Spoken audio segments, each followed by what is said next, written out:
بسم اللہ الرحمن الرحیم واضرب لهم مثل الحياة الدنيا كماء أنزلناه من السماء فاختلط به نبات الأرض فأصبح هشيما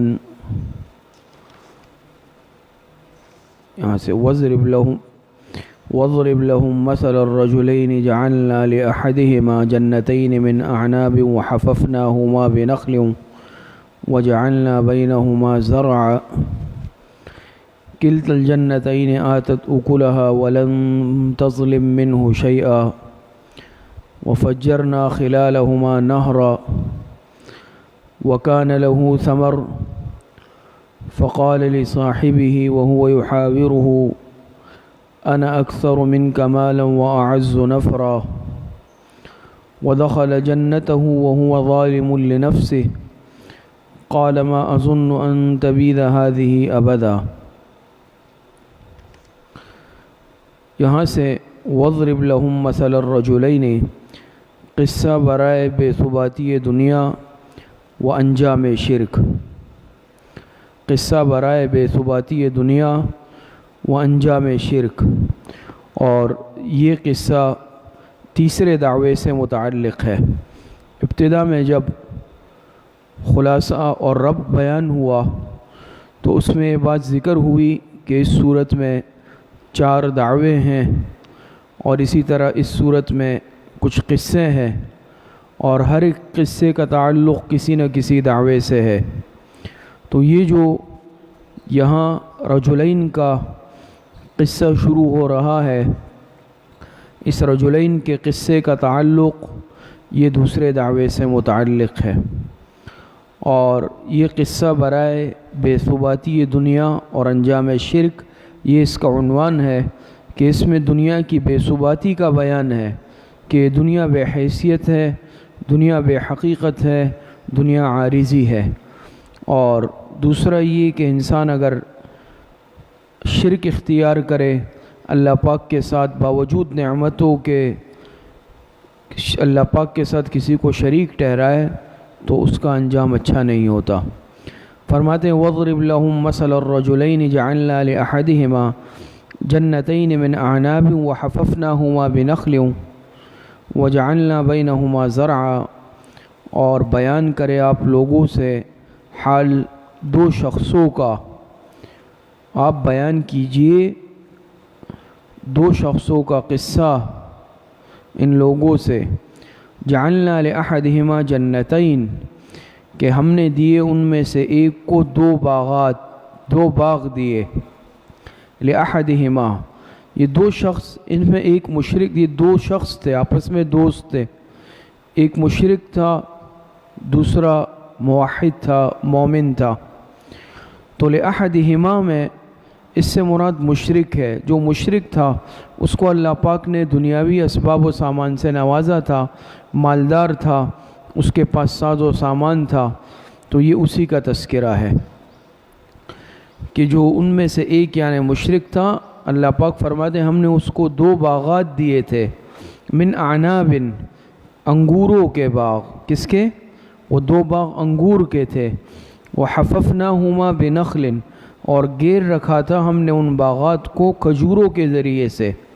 وجعلنا بینہما زرعا، اور پیدا کر دی تھی ہم نے ان باغات کے درمیان میں کھیتی، یعنی وہ انگوروں کا باغ تھا، دونوں انگوروں کے باغ تھے، اس میں انگوریں لگی ہوئی تھی، اور ارد گرد جیسے باڑ ہوتی ہے نا، قدرتی طور پر وہ باڑ جو تھی وہ کھجوروں کے درختوں کی تھی، ارد گرد کھجور کے درخت تھے جس سے باڑ بن گئی، اور اندر جو ہے انگور کا باغ تھا، انگور تھے، اور ان دونوں یہ جو باغ تھے اس کے درمیان میں نہر بہہ رہی تھی جس کا تذکرہ آئے گا، اور درمیان میں کھیتی بھی تھی جس میں کھیتی باڑی وغیرہ کر سکے اور دوسرے میوے وغیرہ اور پیداوار ہو سکے۔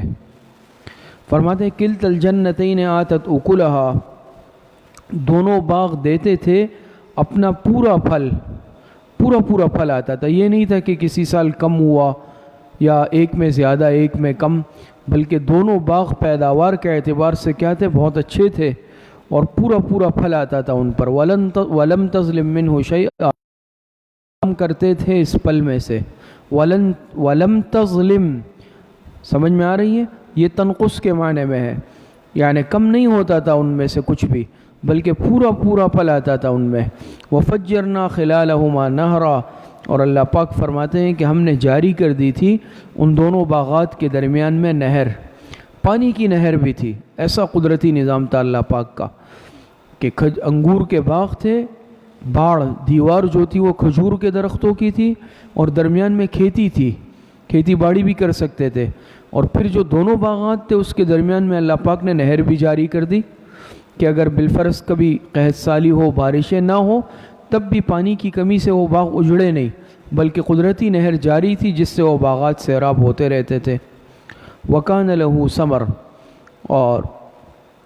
اور بھی تمول کا سامان تھا اس شخص کے لیے، کیا تھا؟ وَكَانَ لَهُ ثَمَرٌ، اور بھی تمول کا سامان تھا۔ فَقَالَ لِصَاحِبِهِ، یعنی ثمر سے مراد سامان عیش، تمول کا سامان، اور بھی اس کے علاوہ سامان عیش تھا، یعنی مال اسباب دنیا اس کے پاس بہت تھی۔ فقال لصاحبہ، اس نے کہا اپنے ساتھی کو، یہاں پر صاحب سے مراد اس کا وہ مومن دوست ہے جو ظاہری اعتبار سے غریب تھا، مال و اسباب اس کے پاس نہیں تھا، لیکن وہ ایمان والا تھا، صاحب ایمان تھا۔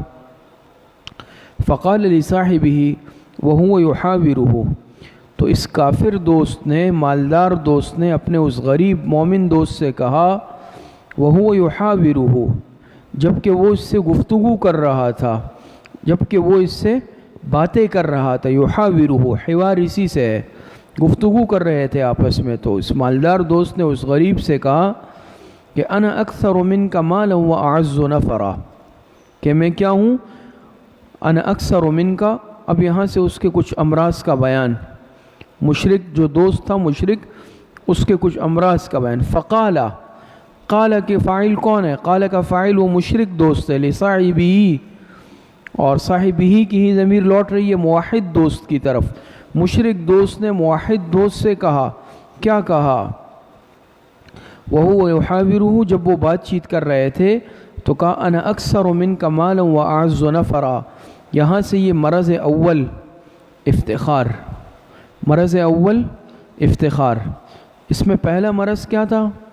فخر کا، تکبر کا، یہ مرض اول کا بیان ہے۔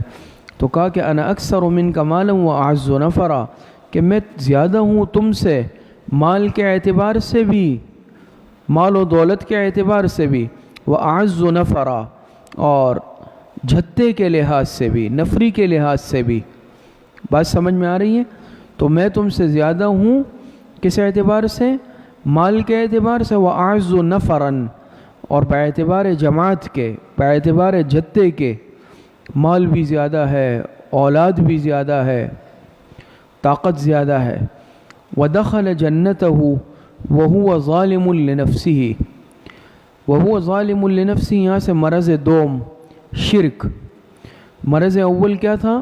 افتخار، اور یہاں سے اس کا مرض دوم شرک کا بیان، شرک تھا، اور وہ داخل ہوا اپنے باغ میں، وَهُوَ ظَالِمٌ لِنَفْسِهِ، اس حال میں کہ وہ ظلم کرنے والا تھا اپنی جان پر۔ یہاں سے مرض دوم کا بیان، اور مرض دوم کیا ہے؟ شرک ہے۔ قرآن کریم میں اللہ پاک نے ارشاد فرمایا نا، ان الشرک لظلم عظیم، کہ بے شک شرک یہ بہت بڑا ظلم ہے۔ تو اپنے نفس پر ظلم کر رہا تھا، ظلم سے مراد کیا ہے؟ شرک اختیار کر رہا تھا، شرک، مشرک تھا۔ قال ما اظن ان تبید هذه ابدا، اور کہنے لگا کہ ما اظن ان تبید هذه ابدا، کہ میں نہیں سمجھتا کہ یہ باغ کبھی بھی تباہ ہو جائے، کبھی بھی برباد ہو جائے، یہ اسی طرح رہے گا۔ وما اظن الساعة قائمہ، مرض سوم، تیسرا مرض، اور وہ کیا تھا؟ انکار قیامت، تیسرا مرض انکار قیامت۔ اور کیا کہا کہ وما اظن الساعة قائمة، اور میں نہیں گمان کرتا ہوں کہ قیامت کبھی قائم ہونے والی ہے، قیامت نہیں آئے گی، یہ ایسی ہی باتیں ہیں کہ قیامت آئے گی۔ وَلَئِن رُدِدتُّ إِلَىٰ رَبِّي لَأَجِدَنَّ خَيْرًا مِّنْهَا مُنْقَلَبًا، مرض چہارم، چوتھا مرض جھوٹا دعویٰ، یہاں سے چوتھے مرض کا بیان ہے، اور چوتھا مرض کیا ہے اس کا؟ وہ ہے جھوٹا دعویٰ۔ تو کہا وَلَئِن رُدِدتُّ إِلَىٰ رَبِّي، چلیں اگر بالفرض جیسے تم لوگ کہتے ہو کہ بھئی قیامت آئے گی، رب کے پاس جائیں گے، وَلَئِن رُدِدتُّ إِلَىٰ رَبِّي، اگر بالفرض میں لوٹایا بھی گیا اپنے رب کی طرف، لَأَجِدَنَّ خَيْرًا مِّنْهَا مُنْقَلَبًا، تو ضرور پاؤں گا میں بہتر اس باغ سے جگہ لوٹنے کی۔ سمجھ میں آ رہی ہے؟ اگر میں چلا بھی گیا، چلے تم کہہ رہے ہو قیامت آئے گی، بات مان لیتے ہیں، تو مجھے وہاں بھی اچھا باغ ملے گا، اس سے بھی اچھا باغ مل جائے گا، میں وہاں بھی عیش میں رہوں گا، مزوں میں رہوں گا۔ ظاہری بات ہے جھوٹا دعویٰ ہے مشرک کے لیے، کافر کے لیے۔ تو آخرت میں کیا ہے؟ آخرت میں جنت باغات نہیں ہے۔ بات سمجھ میں آ رہی ہے؟ تو چوتھا مرض اس کا کیا تھا کہ جھوٹا دعویٰ بھی کر رہا ہے۔ تو کتنے امراض کا بیان ہوا؟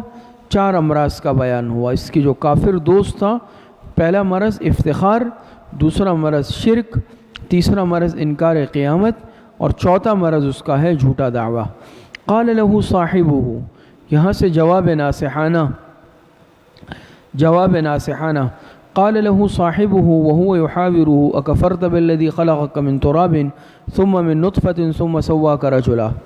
جواب دیا اس کو اس کے ساتھی نے، یعنی اب کس نے؟ اب یہ جواب دے رہے ہیں مومن، جو مومن دوست ہے، اس نے اس کو کہا، اس کافر مشرک دوست سے، قال له صاحبہ، جواب دیا اس کو اس کے ساتھی نے، وهو يحاوره، باتیں کرتے ہوئے، گفتگو کرتے ہوئے، کیا؟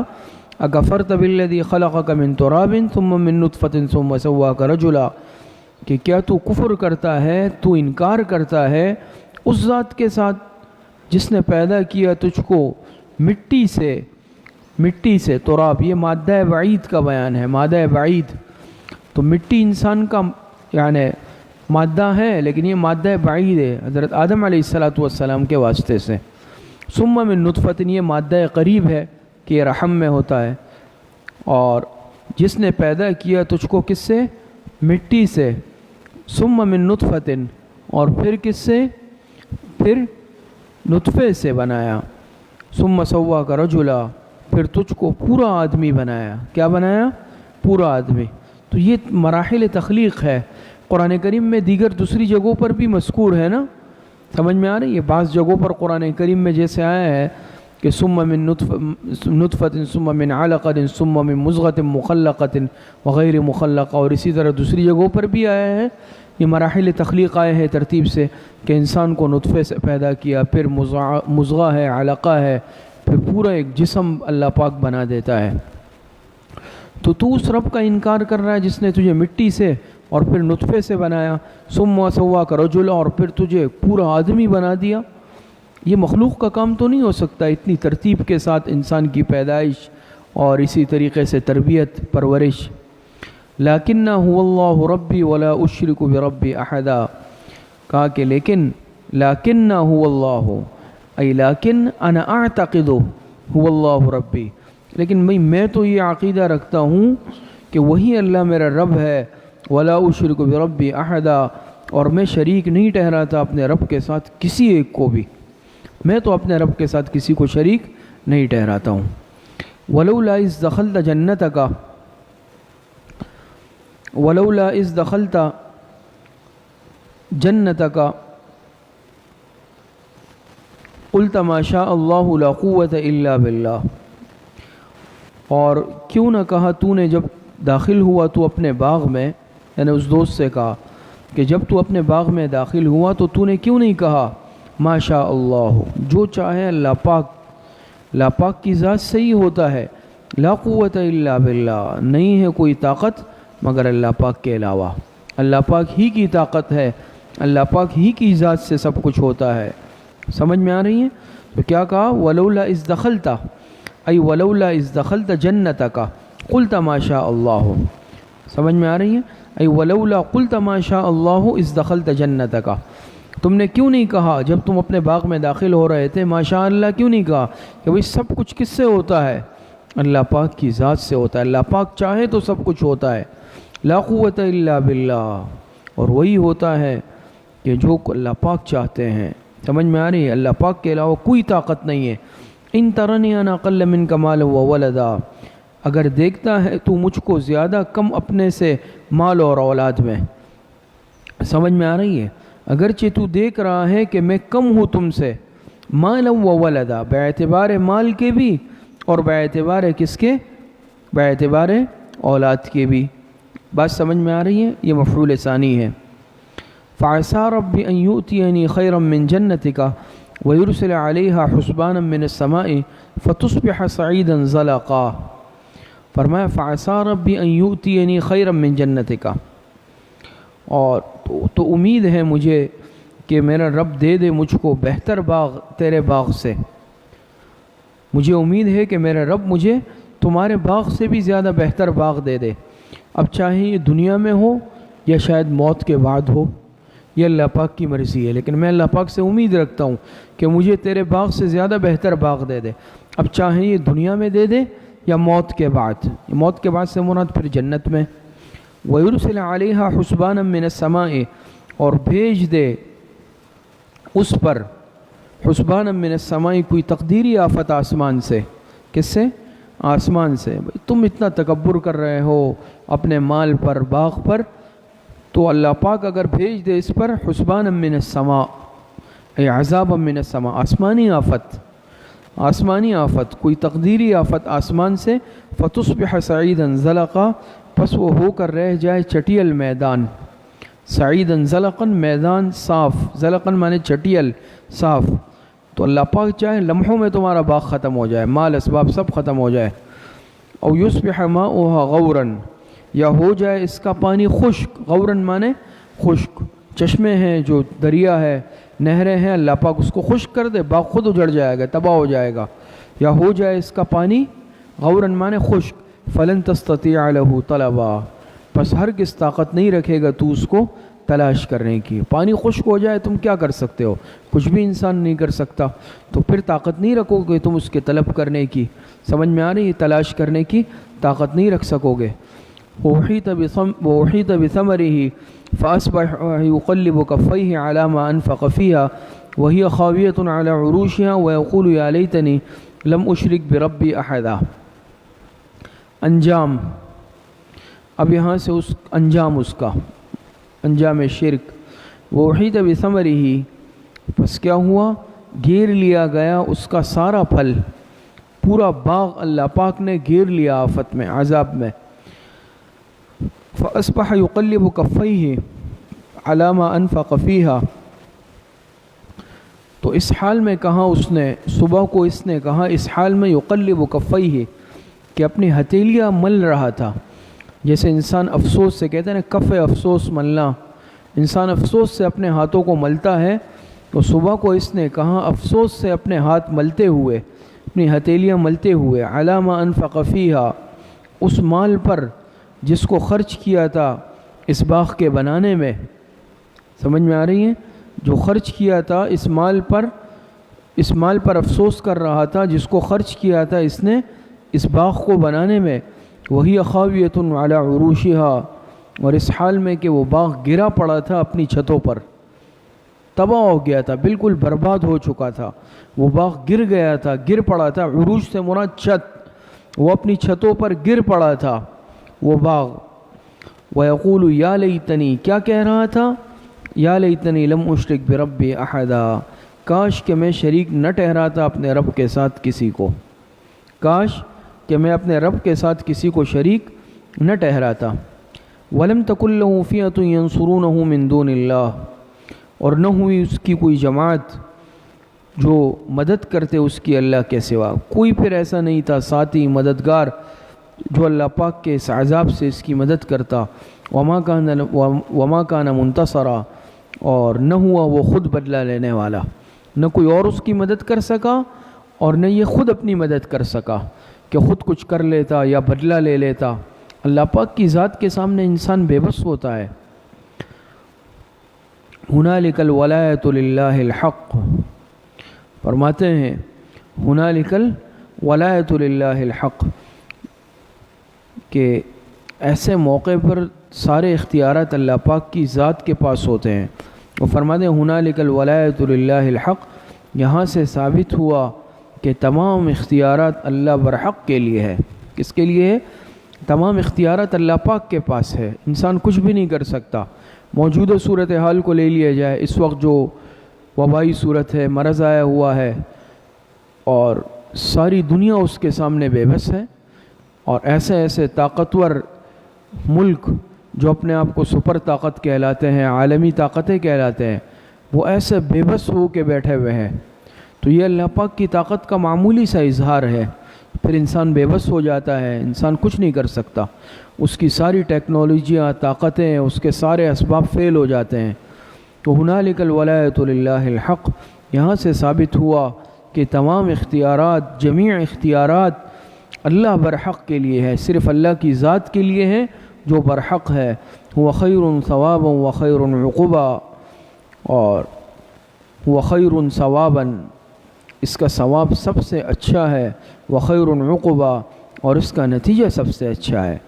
تو هو خیر ثوابا ای فی الآخرۃ وخیر عقبا، تو فرماتے ہیں کہ یہ کیا ہے کہ اس کا ثواب آخرت کے اعتبار سے کیا ہے؟ سب سے اچھا ہے۔ آگے فرماتے ہیں وَضْرِبْ لَهُمْ مَثَلَ الْحَيَاةِ وَخَيْرٌ عُقْبَىٰ، یہ انجام فی الدنیا ہے، خیر ثواباً فی الآخرہ وخیر عقباً ای فی الدنیا۔ آگے فرماتے ہیں وَضْرِبْ لَهُمْ مَثَلَ الْحَيَاةِ الدُّنْيَا كَمَاءٍ أَنزَلْنَاهُ مِنَ السَّمَاءِ فَاخْتَلَطَ بِهِ نَبَاتُ الْأَرْضِ فَأَصْبَحَ هَشِيمًا تَذْرُوهُ الرِّيَاحُ وَكَانَ اللَّهُ عَلَى كُلِّ شَيْءٍ مُقْتَدِرًا۔ آگے فرماتے ہیں وَضْرِبْ لَهُمْ، بے ثباتی دنیا اور بقائے آخرت پر تمثیل کلی، اس کا عنوان ہے بے ثباتی دنیا اور بقائے آخرت پر تمثیل کلی، یعنی اس پر ایک تمثیل کلی ہے کہ دنیا جو ہے یہ بے ثباتی والی ہے، دنیا عارضی ہے، دنیا بے ثبات ہے، اور آخرت یہ باقی رہنے والی ہے۔ وَضْرِبْ لَهُمْ مَثَلَ الْحَيَاةِ الدُّنْيَا، اور بیان کر دے آپ ان کے لیے دنیاوی زندگی کی مثال۔ کَمَاءٍ أَنزَلْنَاهُ مِنَ السَّمَاءِ، دنیاوی زندگی کی مثال کیا ہے؟ کَمَاءٍ، اب یہ مثال ایسے ہیں کَمَاءٍ أَنزَلْنَاهُ مِنَ السَّمَاءِ، جیسے پانی کہ اتارا ہم نے اس کو آسمان سے، فاختلط بِهِ نبات الارض، پھر گنجان ہو کر نکلا اس کے سبب سے، فاختلط بِهِ نبات الارض، سبزہ زمین کا، ہم نے آسمان سے پانی کو اتارا، بارشیں برسائی، فاختلط بِهِ نبات الارض، اختلط، اختلاط معنی اسے گنجان، پھر گنجان ہو کر سبزہ نکلا زمین کا، فأصبح ہشیما تذروہ الریاح، پھر ہو گیا وہ چورا چورا کہ اڑاتی پھرتی ہے اس کو ہوائیں، جیسے سبزہ ہوتا ہے نا۔ دنیا کی مثال لے لیں کہ انسان بیج ڈالتا ہے، ہل چلاتا ہے، سبزہ اگتا ہے، زمین سے اللہ پاک سبزے کو نکالتے ہیں، پھر جب کھیتی کاٹی جاتی ہے، کاٹنے کے بعد پھر وہ کیا ہوتی ہے، اس کا بھوسا جب ہوتا ہے چورا چورا ہو کر ہوا میں اڑ جاتا ہے، ختم ہو جاتا ہے سب۔ دنیا کی یہی مثال ہے، دیکھنے میں سرسبز ہے لیکن بالآخر ایک دن کیا ہے، سب کچھ ختم اور فنا ہونے والا ہے۔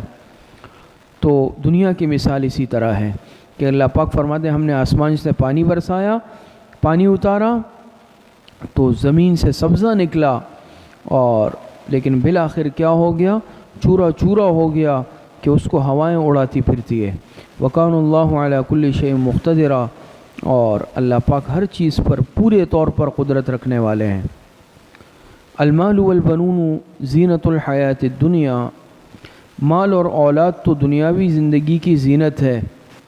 المال والبنون زینت الحیات الدنیا، یہ جو مال ہے، یہ جو اولاد ہے، یہ تو دنیا کی زندگی کی رونق ہے، دنیاوی زندگی کی رونق ہے۔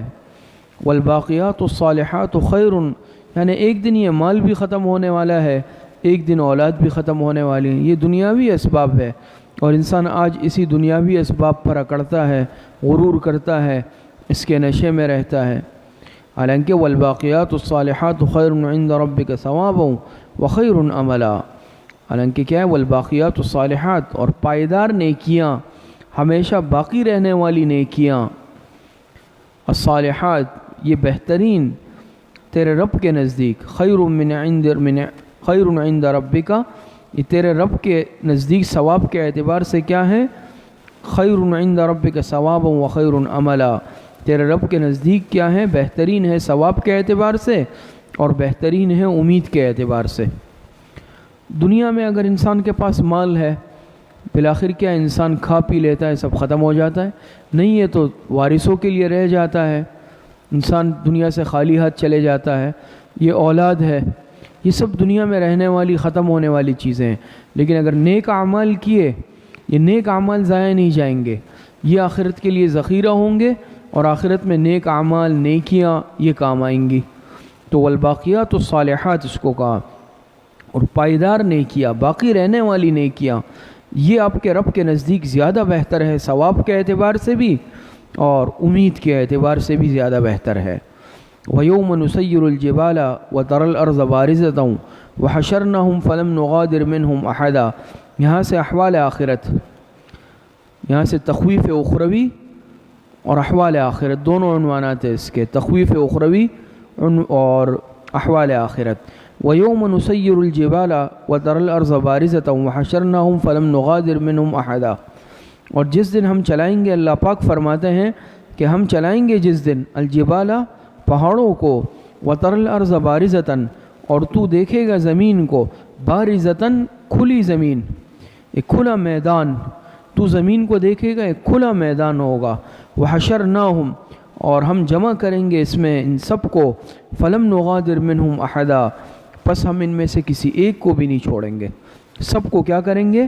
جمع کریں گے اور کسی ایک کو بھی نہیں چھوڑیں گے۔ اللہ پاک فرماتے ہیں وَعُرِضُوا عَلَىٰ رَبِّكَ صَفًّا، اور پیش کیے جائیں گے سب آپ کے رب کے سامنے صف باندھ کر، اور سب آپ کے رب کے سامنے صف باندھ کر پیش کیے جائیں گے۔ لَقَدْ جِئْتُمُونَا كَمَا خَلَقْنَاكُمْ بَلْ زَعَمْتُمْ لَقَدْ جِئْتُمُونَا كَمَا خَلَقْنَاكُمْ أَوَّلَ مَرَّةٍ بَلْ زَعَمْتُمْ أَلَن نَّجْعَلَ لَكُمْ مَوْعِدًا، یہاں سے اللہ پاک فرماتے ہیں یقیناً آپ پہنچے تم ہمارے پاس، یعنی دوبارہ پیدا ہو کر۔ اللہ پاک فرمائیں گے لَقَدْ جِئْتُمُونَا، تم آپ پہنچے ہمارے پاس، یعنی دوبارہ پیدا ہو کر۔ بعث بعد الموت، انسان دوبارہ زندہ ہوگا نا مرنے کے بعد، تو آخرت میں جب اللہ پاک کے سامنے پیش ہوگا، اللہ پاک فرمائے لَقَدْ جِئْتُمُونَا كَمَا خَلَقْنَاكُمْ أَوَّلَ مَرَّةٍ، یقیناً آپ پہنچے تم ہمارے پاس جس طرح پیدا کیا تھا ہم نے تم کو پہلی مرتبہ۔ بَلْ زَعَمْتُمْ أَلَن نَّجْعَلَ لَكُمْ مَوْعِدًا، بلکہ تم تو یہ گمان کرتے تھے کہ ہرگز نہیں کریں گے ہم تمہارے لیے کوئی وقت موعود، تمہارے یہ خیال تھا کہ بس دوبارہ کوئی معاملہ نہیں ہے، قیامت نہیں ہے، آخرت نہیں ہے۔ سمجھ میں آ رہی ہے؟ بل زعمتم ألن نجعل لكم موعدا، بلکہ تم گمان کرتے تھے کہ ہم نہیں کریں گے تمہارے لیے کوئی وقت موعود۔ موعدہ، موعدہ سے مراد وقت موعود، دوبارہ لوٹانا، دوبارہ لوٹانے کا وقت۔ ووضع الکتاب، کیفیت حساب کا بیان۔ ووضع الکتاب فترى المجرمین مشفقین مما فیہ، اور رکھ دیا جائے گا کتاب، نامہ اعمال، یہاں کتاب سے مراد نامہ اعمال ہے۔ ووضع الکتاب فترى المجرمین مشفقین مما فیہ، اور رکھ دیا جائے گا نامہ اعمال سامنے، فترى المجرمین، پس دیکھے گا تو مجرموں کو، مشفقین کہ وہ ڈرنے والے ہوں گے، ڈر رہے ہوں گے، مما فیہ کس چیز سے؟ وہ ڈر رہے ہوں گے مما فیہ اس سے جو کچھ اس میں لکھا ہوگا۔ فترى المجرمین مشفقین مما فیہ کہ مجرم ڈر رہے ہوں گے اس چیز سے، مما فیہ ای من جزاء ما فیہ، اس چیز سے، ان اعمال سے جو اس میں لکھے ہوئے ہوں گے۔ وَيَقُولُونَ يَا وَيْلَتَنَا مَا لِهَذَا الْكِتَابِ، اور مجرم کیا کہیں گے کہ ہائے ہماری بربادی، یا ویلتنا، ہائے ہماری کمبختی، ہائے ہماری بربادی، ما لِهَذَا الْكِتَابِ، یہ کیسی کتاب ہے، یہ کیسا نامہ اعمال ہے، لا يغادر صغیرة ولا کبیرة الا احصاها، کہ اس نے نہ چھوڑا نہ کوئی چھوٹا گناہ، ولا کبیرة اور نہ کوئی بڑا گناہ، الا احصاها مگر لکھ لیا ہے سب کو، سب کو جمع کر دیا ہے۔ سمجھ میں آ رہی ہے؟ مگر گھیر رکھا ہے ان سب کو، کوئی چیز چھوٹے سے چھوٹا گناہ، بڑے سے بڑا گناہ، چھوٹے سے چھوٹا عمل، بڑے سے بڑا عمل، کوئی اس سے بچا ہوا نہیں ہے، سب کچھ لکھا ہوا ہے، ایک ایک حساب کتاب اس میں لکھا ہوا ہے۔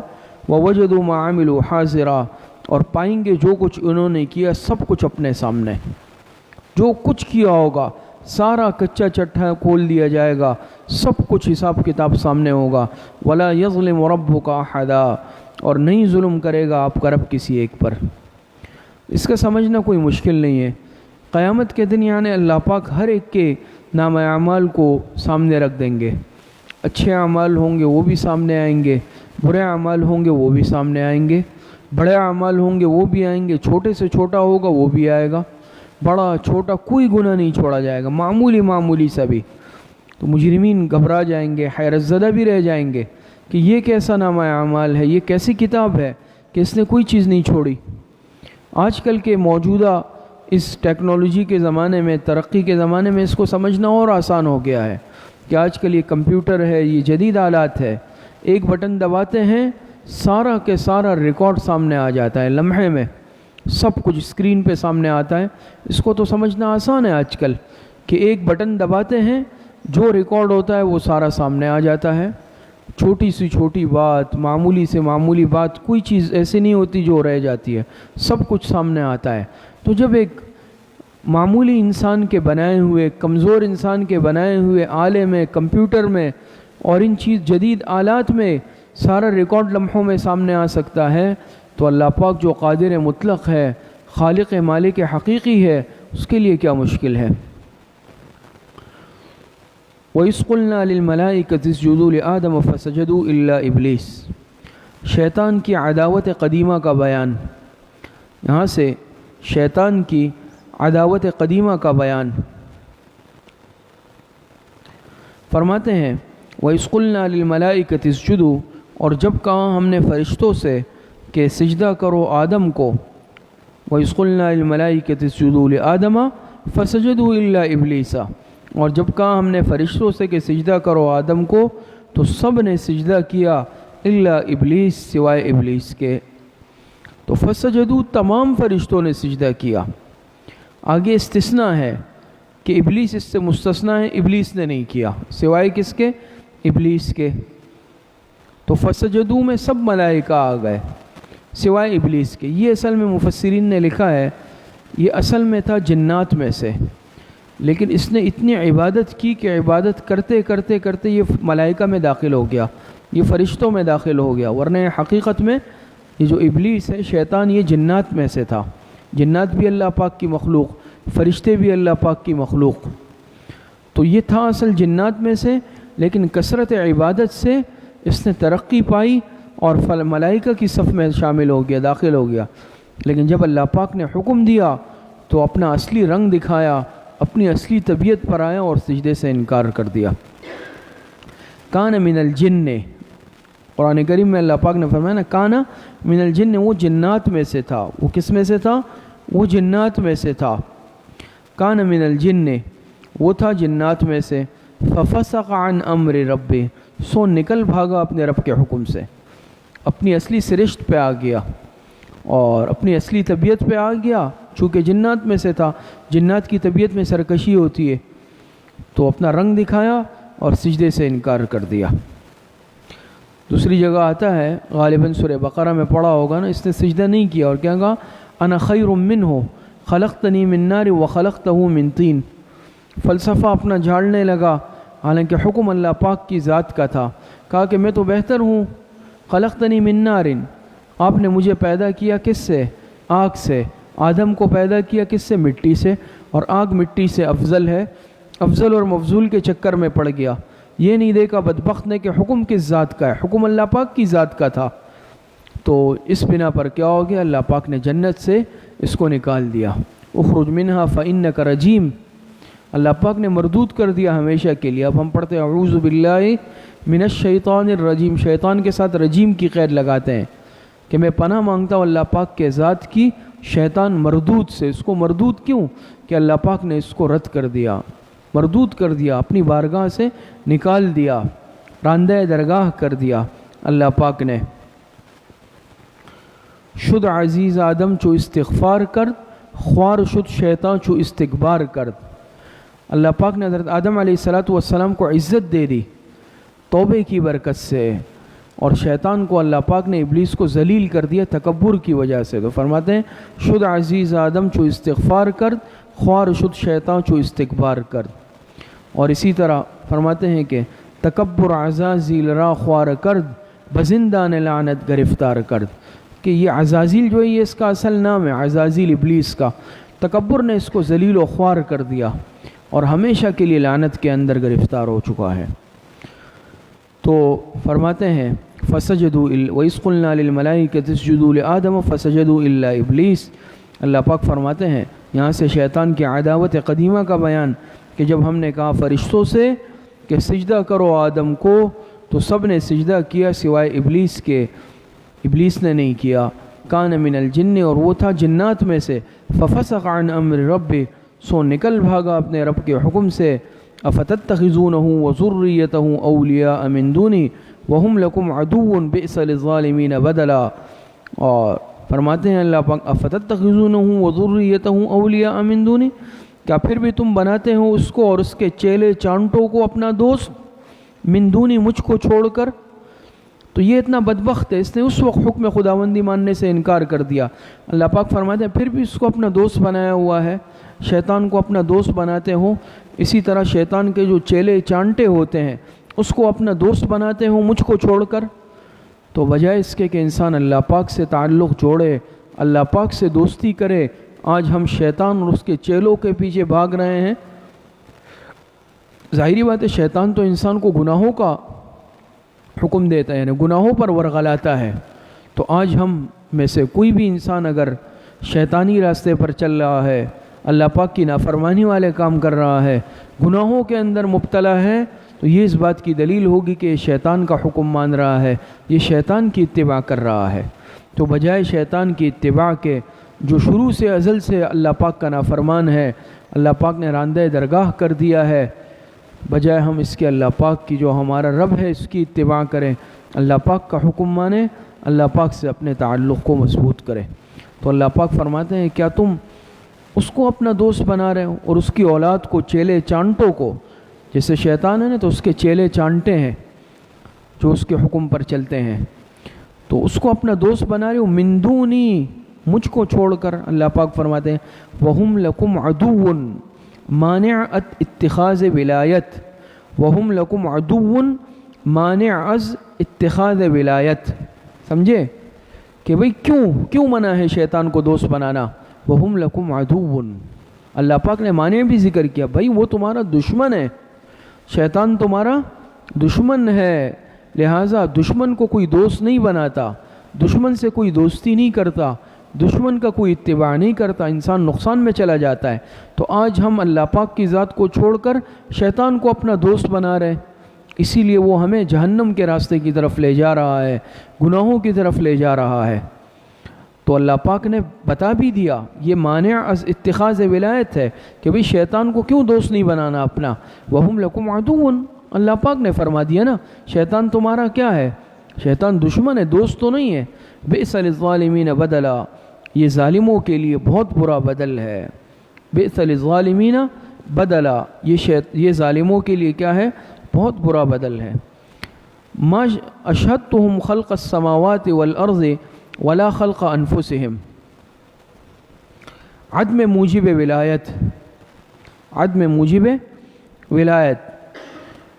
ما اشہدتہم خلق السماوات،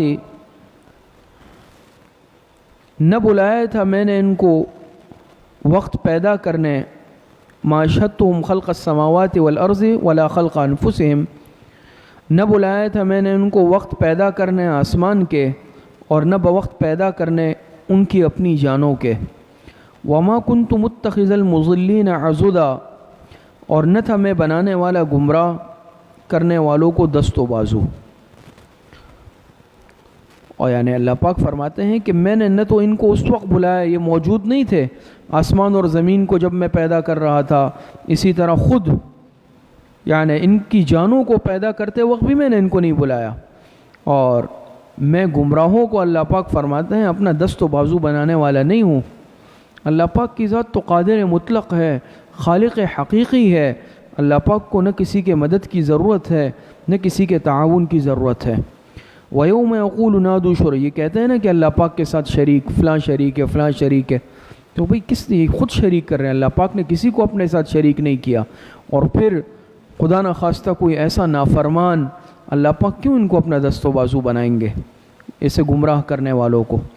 وَيَوْمَ يَقُولُ، یہاں سے تخویف اخروی کا بیان ہے، تخویف اخروی کا بیان۔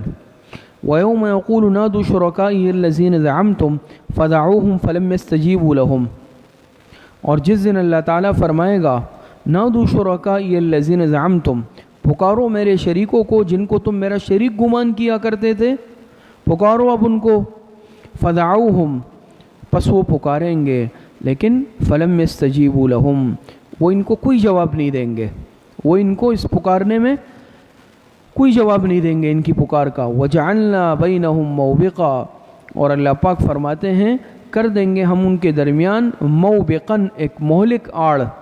موبق مانے مہلک، جیسے کہتے ہیں نا موبقات، بعض چیزیں وہ ہیں، بعض گناہ وہ ہیں جو موبقات ہیں، مہلکات ہیں، ہلاک کرنے والے گناہ۔ تو اللہ پاک فرماتے وجعلنا، جب ہم کہیں گے بھئی پکارو اب اپنے جو تم شریک ٹھہراتے تھے اللہ پاک کے ساتھ، جب وہ پکاریں گے تو وہ ان کو کوئی نہیں جواب دیں گے، کیسے جواب دے سکیں گے؟ وجعلنا بینہم موبقا، اور ہم کر دیں گے ان کے درمیان ایک مہلک آڑ، ہلاک کر دینے والی آڑ۔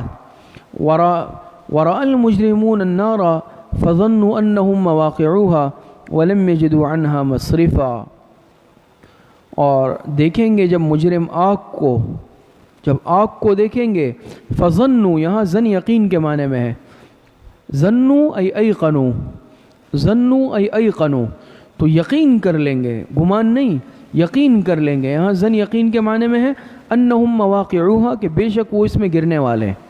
جب وہ آگ کو دیکھ لیں گے تو وہ یقین کر لیں گے کہ بس اب وہ اس آگ میں گرنے والے ہیں۔ وَلَمْ يَجِدُوا عَنْهَا مَصْرِفًا، اور نہ پائیں گے کوئی اس سے کوئی جگہ پھرنے کی، بھاگنے کی کوئی جگہ نہیں پائیں گے کہ اب بھاگ جائیں، پھر جائیں، لوٹ جائیں، ایسا بھی نہیں ہو سکے گا۔ وَلَقَدْ صَرَّفْنَا فِي هَذَا الْقُرْآنِ لِلنَّاسِ مِنْ كُلِّ مَثَلٍ، یہاں سے فرماتے ہیں یہاں سے جامعیت قرآن کا بیان ہے، جامعیت قرآن کا بیان۔ وَلَقَدْ صَرَّفْنَا فِي هَذَا الْقُرْآنِ لِلنَّاسِ مِنْ كُلِّ مَثَلٍ، اور بلا شبہ طرح طرح سے بیان کیے ہیں ہم نے اس قرآن میں لوگوں کے لیے ہر قسم کے عمدہ مضامین۔ اللہ پاک فرماتے ہیں وَلَقَدْ صَرَّفْنَا، کہ ہم نے طرح طرح سے بیان، پھیر پھیر کر طرح طرح سے بیان کیے ہیں اس قرآن میں لوگوں کے لیے، من کل مثل، مثل سے مراد عمدہ مضمون، عمدہ مضامین مراد ہے، لوگوں کے لیے عمدہ مضامین بیان کیے، ہر طرح کے عمدہ مضامین۔ وَكَانَ الْإِنسَانُ أَكْثَرَ شَيْءٍ جَدَلًا، شکوہ معاندین مگر کیا ہے؟ وَكَانَ الْإِنسَانُ أَكْثَرَ شَيْءٍ جَدَلًا، مگر انسان سب چیزوں سے بڑھ کر جھگڑالو ہے۔ اکثر شیء جدلا، جدل کہتے ہیں لڑائی کو، جھگڑے کو، لیکن یہ انسان پھر بھی کیا ہے؟ مگر یہ معاند انسان ان تمام چیزوں سے زیادہ جھگڑالو ہے۔ وَمَا مَنَعَ النَّاسَ أَن يُؤْمِنُوا، یہاں سے زجر ہے، زجر۔ وَمَا مَنَعَ النَّاسَ أَن يُؤْمِنُوا إِذْ جَاءَهُمُ الْهُدَى، اور نہیں روکا لوگوں کو اس بات سے أن يُؤْمِنُوا، کہ ایمان لائے، إِذْ جَاءَهُمُ الْهُدَى، جب پہنچ چکی ان کو ہدایت، وَيَسْتَغْفِرُوا رَبَّهُمْ، اور اس سے کہ بخشش مانگے اپنے رب سے، إِلَّا أَن تَأْتِيَهُمْ سُنَّةُ الْأَوَّلِينَ أَوْ يَأْتِيَهُمُ الْعَذَابُ قُبُلًا، مگر اس انتظار نے کہ پیش آئے ان کو بھی معاملہ پہلے لوگوں کا، أَوْ يَأْتِيَهُمُ الْعَذَابُ قُبُلًا، یا ان پر عذاب سامنے موجود ہو، یا ان پر عذاب سامنے موجود ہو۔ آگے فرماتے ہیں وَمَا نُرْسِلُ الْمُرْسَلِينَ إِلَّا مُبَشِّرِينَ وَمُنذِرِينَ، یہاں سے ازالہ شبہ ہے، ازالہ شبہ۔ وَمَا نُرْسِلُ الْمُرْسَلِينَ إِلَّا مُبَشِّرِينَ وَمُنذِرِينَ، اور نہیں بھیجے ہم نے رسولوں کو، نہیں بھیجا ہم نے، نہیں بھیجتے ہم رسولوں کو، إِلَّا مُبَشِّرِينَ وَمُنذِرِينَ، مگر خوشخبری دینے والے، ومنذرین، اور ڈرانے والے۔ وَيُجَادِلُ الَّذِينَ كَفَرُوا، مجادلہ کفار کا بیان، یہاں سے مجادلہ کفار ہے۔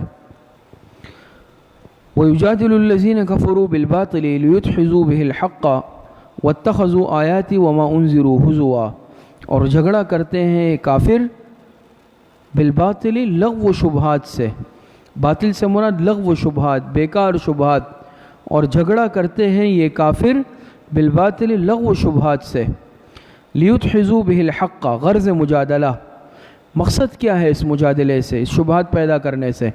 مقصد ان کافروں کا کیا ہے؟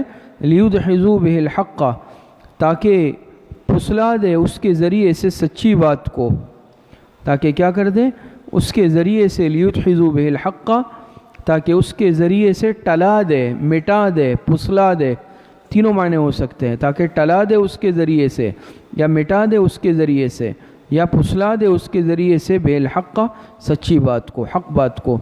وَاتَّخَذُوا آیَاتِي وَمَا أُنذِرُوا هُزُوًا، اور بنا رکھا ہے انہوں نے میری آیات کو اور اس عذاب کو جس سے وہ ڈرائے گئے ہیں، ہزواً، کیا بنایا ہے؟ ہزواً، مذاق بنایا ہے، انہوں نے اس کو ایک مذاق بنایا ہوا ہے، مذاق کیا ہوا ہے۔ اچھا، وَمَنْ أَظْلَمُ مِمَّنْ ذُكِّرَ بِآيَاتِ رَبِّهِ فَأَعْرَضَ عَنْهَا وَنَسِيَ مَا قَدَّمَتْ يَدَاهُ، یہ زجر ہے۔ کون زیادہ ظالم ہوگا؟ ممن ذکر بآیات ربی، اس شخص سے کہ جو نصیحت کیا گیا ہے اپنے رب کی آیات سے، اس شخص سے بڑھ کر ظالم کون ہوگا کہ جس کو نصیحت کی گئی ہے اپنے رب کی آیات سے، فأعرض عنها، لیکن اس نے منہ پھیر لیا، پس اس نے ان آیات سے منہ پھیر لیا، اعراض کیا، ونسی ما قدمت یداہ، اور بھول گیا جو کچھ آگے بھیج چکے ہیں، یعنی ونسی ما قدمت یداہ یعنی انجام ما قدمت یداہ، اور وہ بھول گیا جو کچھ آگے بھیج چکا ہے۔ انا جعلنا علی قلوبہم علت ما سبق، یہاں سے علت ما سبق ہے، انا جعلنا علی قلوبہم اکنۃ ان یفقہوہ وفی آذانہم وقرا، اور فرماتے ہیں کہ بے شک ڈال دیے ہیں ہم نے ان کے دلوں پر پردے، انا جعلنا علی قلوبہم اکنۃ، بے شک ڈال دیے ہیں ہم نے ان کے دلوں پر پردے، وفی آذانہم وقرا، اور کر دیا ہے ان کے کانوں میں بوجھ، وقر سے مراد ہے بوجھ، اس کا معنی ہمارے حضرت استاد صاحب فرماتے تھے ڈاٹ، کانوں میں ڈاٹ۔ پہلے زمانے میں جیسے دوائی کی بوتلیں آتی تھی، تو آج کل تو یہ پلاسٹک کے ڈھکن ہے جس میں چوڑیاں بنی ہوئی ہوتی ہے، اس کو گھما کے بند کیا جاتا ہے۔ پہلے اس طرح لکڑی کے گٹکے سے ہوتے تھے یا ربڑ کے، اور اس کو اس بوتل کے اندر ایسے پھنسا دیا جاتا تھا، ڈاٹ اس کو کہتے تھے، جس سے اندر والی چیز باہر والی چیز اندر نہیں جا سکتی تھی، تو یہ مراد ہے اس سے۔ تو اللہ پاک فرماتے ہیں دلوں پر بھی پردے ڈال دیے ہیں، دلوں پر، تو یہ کیا ہے؟ بے بصیرت لوگ ہیں، دلوں کے اندھے ہیں۔ ایک جو آنکھوں کی بینائی ہوتی ہے وہ بصارت کہلاتی ہے، اور دل کی جو آنکھیں ہوتی ہیں بینائی وہ بصیرت کہلاتی ہے۔ تو اللہ پاک نے ان کو بصیرت سے بھی محروم کر دیا ہے، اور ان کے کانوں میں بھی بوجھ ہے، نہ حق بات کو سن سکتے ہیں نہ حق بات کو سمجھ سکتے ہیں۔ وَإِن تَدْعُوهُمْ إِلَى الْهُدَىٰ وَإِن تَدْعُوهُمْ إِلَى الْهُدَىٰ فَلَن يَهْتَدُوا إِذًا أَبَدًا تَقْطِيعُ الطَّمْعِ عَنْ إِيمَانِ الْمُعَانِدِينَ، معاندین کے ایمان لانے سے کیا ہے؟ طمع قطع ہو گئی، یعنی طمع قطع، امید ختم ہو جانا، یہ معاندین ایمان نہیں لائیں گے۔ تقطیع الطمع عن ایمان المعاندین، وَإِن تَدْعُوهُمْ إِلَى الْهُدَىٰ فَلَن يَهْتَدُوا إِذًا أَبَدًا، اور اگر آپ بلائیں ان کو راہ راست کی طرف، صحیح راستے کی طرف، فَلَن يَهْتَدُوا إِذًا أَبَدًا، تو ہرگز نہیں آئیں گے یہ ایسی حالت میں کبھی، ہرگز راہ پر نہیں آئیں گے یہ ایسی حالت میں کبھی بھی، سیدھے راستے پر نہیں آنے والے یہ لوگ۔ وَرَبُّكَ الْغَفُورُ ذُو الرَّحْمَةِ، سبب تاخیر عذاب امہال مجرمین اور سبب تاخیر عذاب۔ وَرَبُّكَ الْغَفُورُ ذُو الرَّحْمَةِ، اور آپ کا رب بڑا بخشنے والا اور صاحب رحمت ہے، رحمت والا ہے۔ یہ ہے، ان کو اللہ پاک نے مہلت دی ہے، عذاب اس لیے موقع، اللہ پاک رحمت والے ہیں، مہربان ذات ہے، فوراً عذاب نہیں بھیجتے بعض مرتبہ۔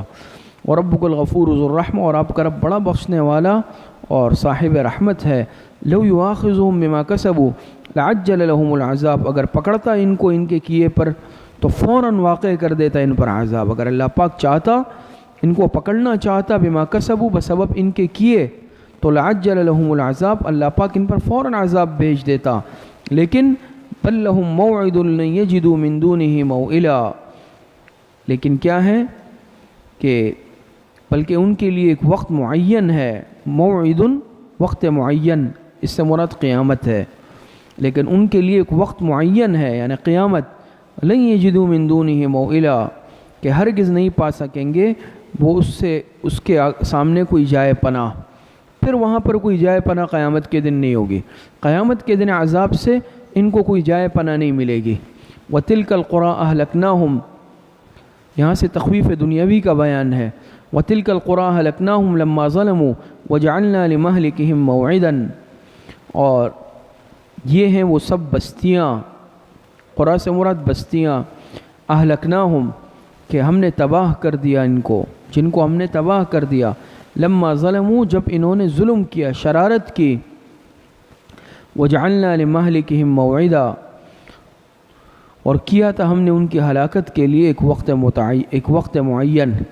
اللہ پاک فرماتے ہیں یہ ہے وہ بستیاں جن کو ہم نے تباہ کر دیا جب انہوں نے شرارت کی، سرکشی کی، وجعلنا لمہلکہم موعدا اور ہم نے ان کی ہلاکت کے لیے ایک وقت متعین کر دیا تھا، اسی پر عذاب آیا۔ بہت ساری اقوام پر عذاب آیا، قوم سمود، قوم عاد، قوم لوط، قوم شعیب علیہ السلام، یہ بہت ساری اقوام ایسی گزری ہے بعض انبیاء کی کہ جن کو اللہ پاک نے پکڑا ہے اور ان پر عذاب آئے ہیں۔ کسی پر پتھروں کی بارش برسی، کسی پر زلزلہ آیا، کسی پر خسف آیا، مختلف عذاب آئے ہیں۔ وَإِذْ قَالَ مُوسَىٰ لِفَتَاهُ لَا أَبْرَحُ، یہاں سے قصہ موسیٰ اور خضر علیہم السلام۔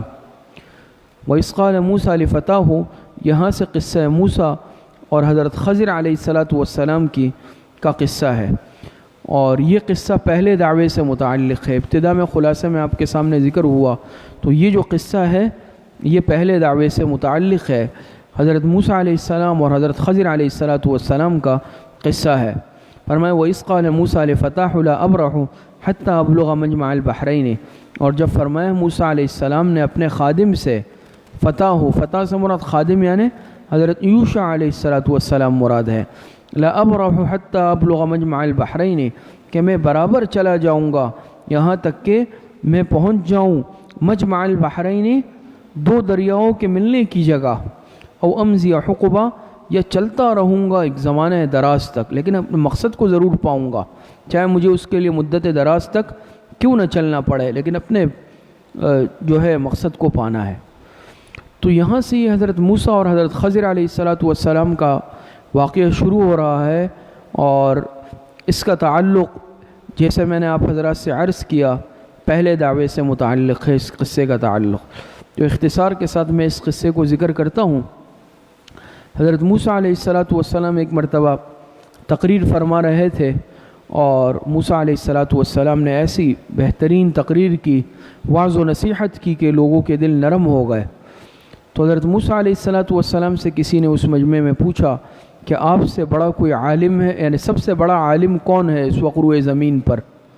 تو حضرت موسیٰ علیہ السلام نے فرمایا کہ میں، اور ظاہری الفاظ کے اعتبار سے تو جواب صحیح تھا کہ حضرت موسیٰ علیہ السلام اس زمانے کے تشریعی پیغمبر تھے، لیکن بہرحال اللہ پاک کو یہ پسند نہیں آیا، چونکہ انبیاء مقربین میں سے ہوتے ہیں، حسنات الابرار سیئات المقربین، تو گویا کہ یعنی اس طرح کہنا چاہیے تھا کہ بھئی جو اللہ پاک کو معلوم ہے، لیکن حضرت موسیٰ علیہ السلام نے جب یہ فرمایا کہ میں تو اللہ پاک نے حکم دیا کہ بھئی اب ایسا بندہ ہے میرا کہ تمہیں جا کر اس سے ملاقات کرنی ہے اور اس سے استفادہ کرنا ہے، ان کی صحبت میں رہنا ہے۔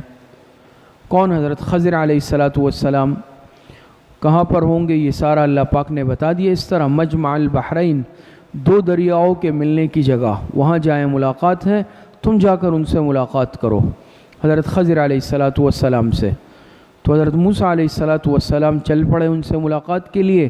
تو یہ قصے کی ابتدا ہے جس میں انہوں نے کہا کہ میں چلتا رہوں گا یہاں تک کہ اس ملاقات کی جگہ پہنچ جاؤں، ورنہ چاہے مجھے عرصہ دراز تک چلنا پڑے، سال ہر سال تک، میں تب بھی جاؤں گا لیکن اپنا مقصود حاصل کروں گا۔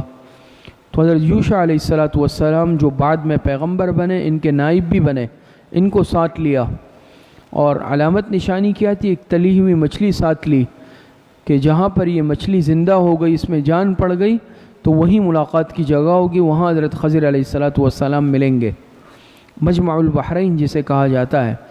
تو یہ چل پڑے، راستے میں ایک جگہ حضرت موسیٰ علیہ السلام آرام کے لیے یعنی آرام فرما ہوئے، لیکن حضرت یوشع علیہ السلام سے انہوں نے کہہ رکھا تھا کہ بھئی ذرا اس پر نظر رکھنا، مچھلی پر، جہاں بھی اس طرح کا واقعہ ہو مجھے بتا دینا۔ موسیٰ علیہ السلام سو گئے، تو اس درمیان میں یہ واقعہ ہوا کہ وہ تلی ہوئی مچھلی وہ زندہ ہو گئی، اللہ پاک کے حکم سے جان پڑ گئی، اور قریب جو دریا تھا وہ اس میں گئی، اور ایسے گئی کہ جیسے سرنگ بنتی ہے نا، وہ جاتی گئی تو دریا میں ایک سرنگ بنتی گئی، جیسے ایک سرنگ ہوتی ہے سرابا، اور وہ سرنگ میں تیرتی ہوئی ایسے چلی گئی۔ اللہ پاک کی قدرت تھی۔ یوشع علیہ السلام نے دیکھ لیا، لیکن جب موسیٰ علیہ السلام جاگے، ان کے ذہن سے نکل گیا، اپنے کسی دوسرے سوچ کی وجہ سے، یا اللہ پاک کی طرف سے یہ سارا نظام تھا کہ حضرت یوشع علیہ السلام بھول گئے موسیٰ علیہ السلام کو بتانا، اور آگے سفر شروع کیا، لیکن چونکہ اب مقصود پیچھے رہ گیا، اب تھکن اور بھوک محسوس ہوئی، اس سے پہلے نہیں ہوئی، تو حضرت موسیٰ علیہ السلام نے کہا کہ بھئی ہمیں تھکن محسوس ہو رہی ہے، سفر نے تھکا دیا، جب مقصود پیچھے رہ گیا تو اب تھکن محسوس ہوئی، اس سے پہلے نہیں، اور بھوک محسوس ہو رہی ہے، مچھلی لاؤ تاکہ ہم وہ کھا لیں۔ تو حضرت یوشع علیہ السلام نے میں بھول گیا وہاں اس طرح کا واقعہ ہوا تھا۔ اب دونوں واپس پلٹے، واپس آئے، اور بالآخر سفر کرتے کرتے اس جگہ تک پہنچ گئے جہاں یہ واقعہ ہوا تھا، تو وہاں دیکھا کہ سبز رنگ کی ایک چادر اوڑھے ہوئے کوئی شخص سو رہا ہے۔ موسیٰ علیہ السلام نے سلام کیا، حضرت خضر علیہ السلام نے جواب دیا کہ بھئی یہاں پر کیسے سلام آیا اس زمین میں؟ تو جواب دیا، کہا بھئی کون ہو؟ کہا موسیٰ۔ کہا بنی اسرائیل والے موسیٰ؟ انہوں نے کہا کہ جی ہاں۔ بہرحال پھر یہ ساری بات ہوئی کہ اللہ پاک کی طرف سے حکم ہے، میں تمہارے ساتھ رہنا چاہتا ہوں۔ تو حضرت خضر علیہ السلام نے فرمایا کہ بھئی کچھ شرائط ہوگی، سوال جواب نہیں کرنے، سوال جواب نہیں کرنے ہیں۔ موسیٰ علیہ السلام تو تشریعی پیغمبر تھے، لیکن حضرت خضر علیہ السلام پیغمبر تھے یا ولی تھے؟ پیغمبر نہیں تھے، اس میں علماء کا اختلاف ہے۔ بعض حضرات کی رائے یہ ہے کہ حضرت خضر علیہ السلام بھی پیغمبر تھے، اور بعض حضرات فرماتے ہیں حضرت خضر علیہ السلام پیغمبر نہیں تھے۔ بات سمجھ میں آ رہی ہے؟ بہرحال اتنا تو ہے کہ حضرت موسیٰ علیہ السلام کو اللہ پاک نے تشریعی علوم دیے تھے، اور حضرت خضر علیہ السلام کو اللہ پاک نے تکوینی علوم سے نوازا تھا، تکوینی علوم جو ہوتے ہیں۔ تو حضرت تھانوی رحمۃ اللہ علیہ نے مسائل السلوک کے تحت لکھا بھی ہے کہ اس سے معلوم ہوا کہ بعض لوگوں کو اللہ پاک اپنی طرف سے علوم سے نواز دیتے ہیں۔ ویسے تو دستور اور قاعدہ یہ ہے کہ جو افضل علوم ہوتے ہیں اور اشرف علوم ہوتے ہیں اس کے لیے محنت کرنی پڑتی ہے، لیکن اللہ پاک بعض لوگوں کو بغیر محنت کے بھی علوم سے نواز دیتے ہیں، اللہ پاک کی مرضی ہے۔ جس کو ہم وہابی علوم کہتے ہیں، بعض مرتبہ علم لدنی ہوتا ہے یا وہابی علوم ہوتے ہیں، تو یہ اللہ پاک کی طرف سے ہے۔ تو حضرت خضر علیہ السلام کو بھی اللہ پاک نے تکوینی امور کا علم دیا تھا۔ بہرحال انہوں نے کہا بھئی سوال جواب نہیں ہوں گے، چل پڑے۔ راستے میں ایک دریا آیا، دریا پار کرنے کے لیے کشتی میں سوار ہوئے، اور جیسے ہوتا ہے کرایہ وغیرہ لیتے ہیں، کشتی والا یا تو جانتا تھا حضرت خضر علیہ السلام کو، یا نہیں بھی جانتا ہو تو دیکھا بھئی دونوں ایسے بزرگ صورتیں ہیں، نورانی چہرے ہیں، تو انہوں نے کرایہ نہیں لیا۔ ایسے اب بھی بعض مرتبہ ہوتا ہے ہمارے بھئی اس طرح کے، بھئی یہ ماشاءاللہ بھئی عالم ہے یا بزرگ ہے، کہ بھئی آپ کرایہ نہیں دیں، تو انہوں نے ان سے کرایہ نہیں لیا، ان کی بزرگی کی وجہ سے اکراماً۔ تھوڑا آگے چل کے کیا ہوا، خضر علیہ السلام نے یہ بھی ہوا، سوار ہونے سے پہلے ایک چڑیا آئی، پرندہ آیا، اور اس دریا سے چونچ میں پانی کا قطرہ لیا۔ حضرت خضر علیہ السلام نے حضرت موسیٰ علیہ السلام سے فرمایا کہ میرے اور تمہارے علوم کی حیثیت اللہ پاک کے علم کے سامنے اس طرح ہے جیسے اس چڑیا نے پانی جو ہے چونچ میں لیا ہے۔ اب کتنا پانی لیا ہوگا دریا سے چڑیا نے؟ قطرہ ہوگا بمشکل، تو فرمایا میرے علم کی مثال بھی اور تمہارے علم کی مثال بھی اللہ پاک کے علم کے سامنے یہ حیثیت رکھتے ہیں۔ بہرحال موسیٰ علیہ السلام حضرت خضر علیہ السلام نے آگے چل کر اس کشتی کا ایک تختہ توڑ دیا، اس کو عیبدار بنا دیا۔ تو بہرحال اس میں تو ڈوبنے سے بچ گئے، کنارے پر آ گئے۔ حضرت موسیٰ علیہ السلام ناراض ہو گئے، غصہ آ گیا، کہا کہ ایک تو اللہ کے بندے اس نے کرایہ نہیں لیا، ہمارے اکرام اعزاز کیا، مفت میں ہمیں سفر کروایا، اور تم نے اس کا یہ بدلہ دیا کہ تم نے اس کی کشتی کا تختہ ہی توڑ دیا، عیبدار کر دیا۔ تو حضرت خضر علیہ السلام نے کہا کہ بھئی میں نے منع نہیں کیا تھا سوال کرنے سے۔ انہوں نے کہا بھئی چلو اب نہیں ہوگا سوال، غلطی ہو گئی۔ تو آگے گئے، آگے چل کر دیکھا کچھ بچے کھیل رہے تھے، اس میں سے ایک بچہ جو بلکہ آگے گئے تو ایک بستی آئی، اور بستی والوں نے انہوں نے کھانے کا وقت تھا، بھوک لگی تھی، انہوں نے جو ہے ان سے کھانے کا سوال کیا، کھانا مانگا۔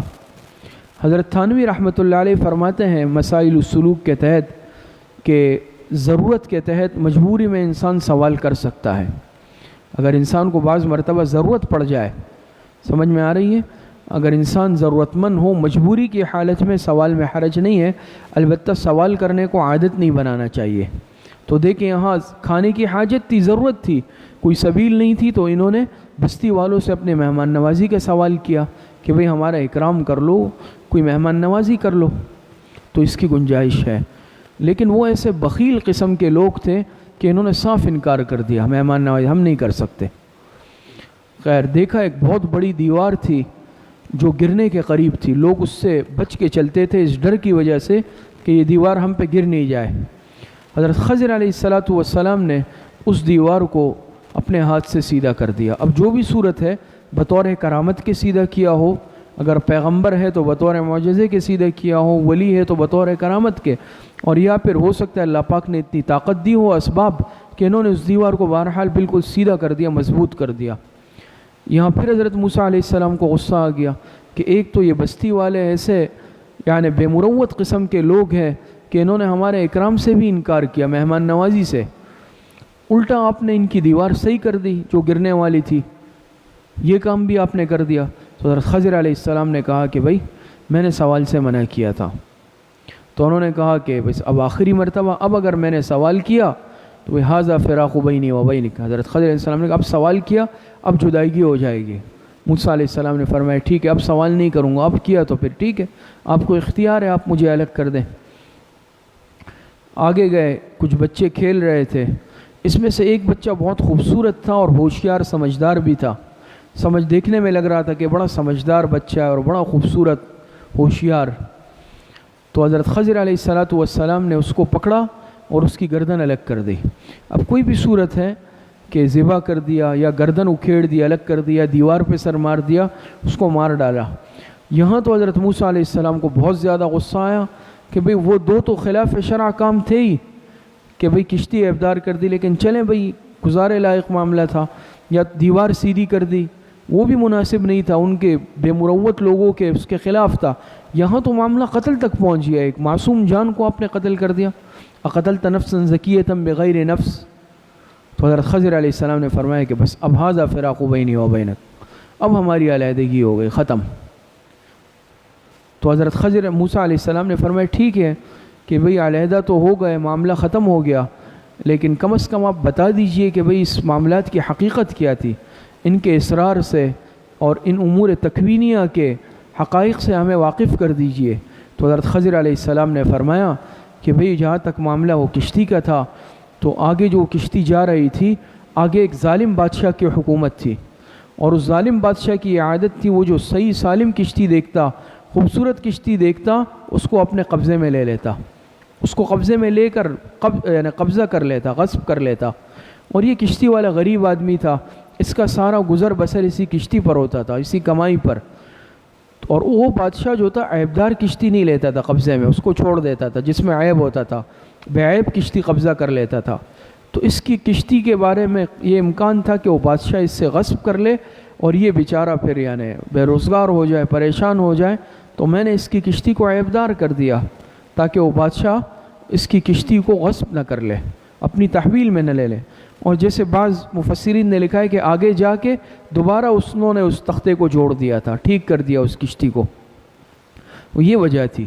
تو میں نے اس کی کشتی کو بچا لیا اور بعد میں ٹھیک ہو گئی تھی۔ پھر دوسرا معاملہ جہاں تک ہے کہ وہ دیوار گرنے والی تھی اور انہوں نے اکرام سے بھی انکار کیا، انتہائی بے مروتی کا مظاہرہ کیا، لیکن وہ مسئلہ یہ تھا کہ وہ دیوار، وہ جو گھر تھا، وہ دیوار وہ 2 بچوں کی تھی، یتیم بچے تھے اور ان کے ماں باپ نیک تھے۔ وَكَانَ أَبُوهُمَا صَالِحًا، آئے گا نا، وَكَانَ أَبُوهُمَا، ان کے ماں باپ نیک تھے۔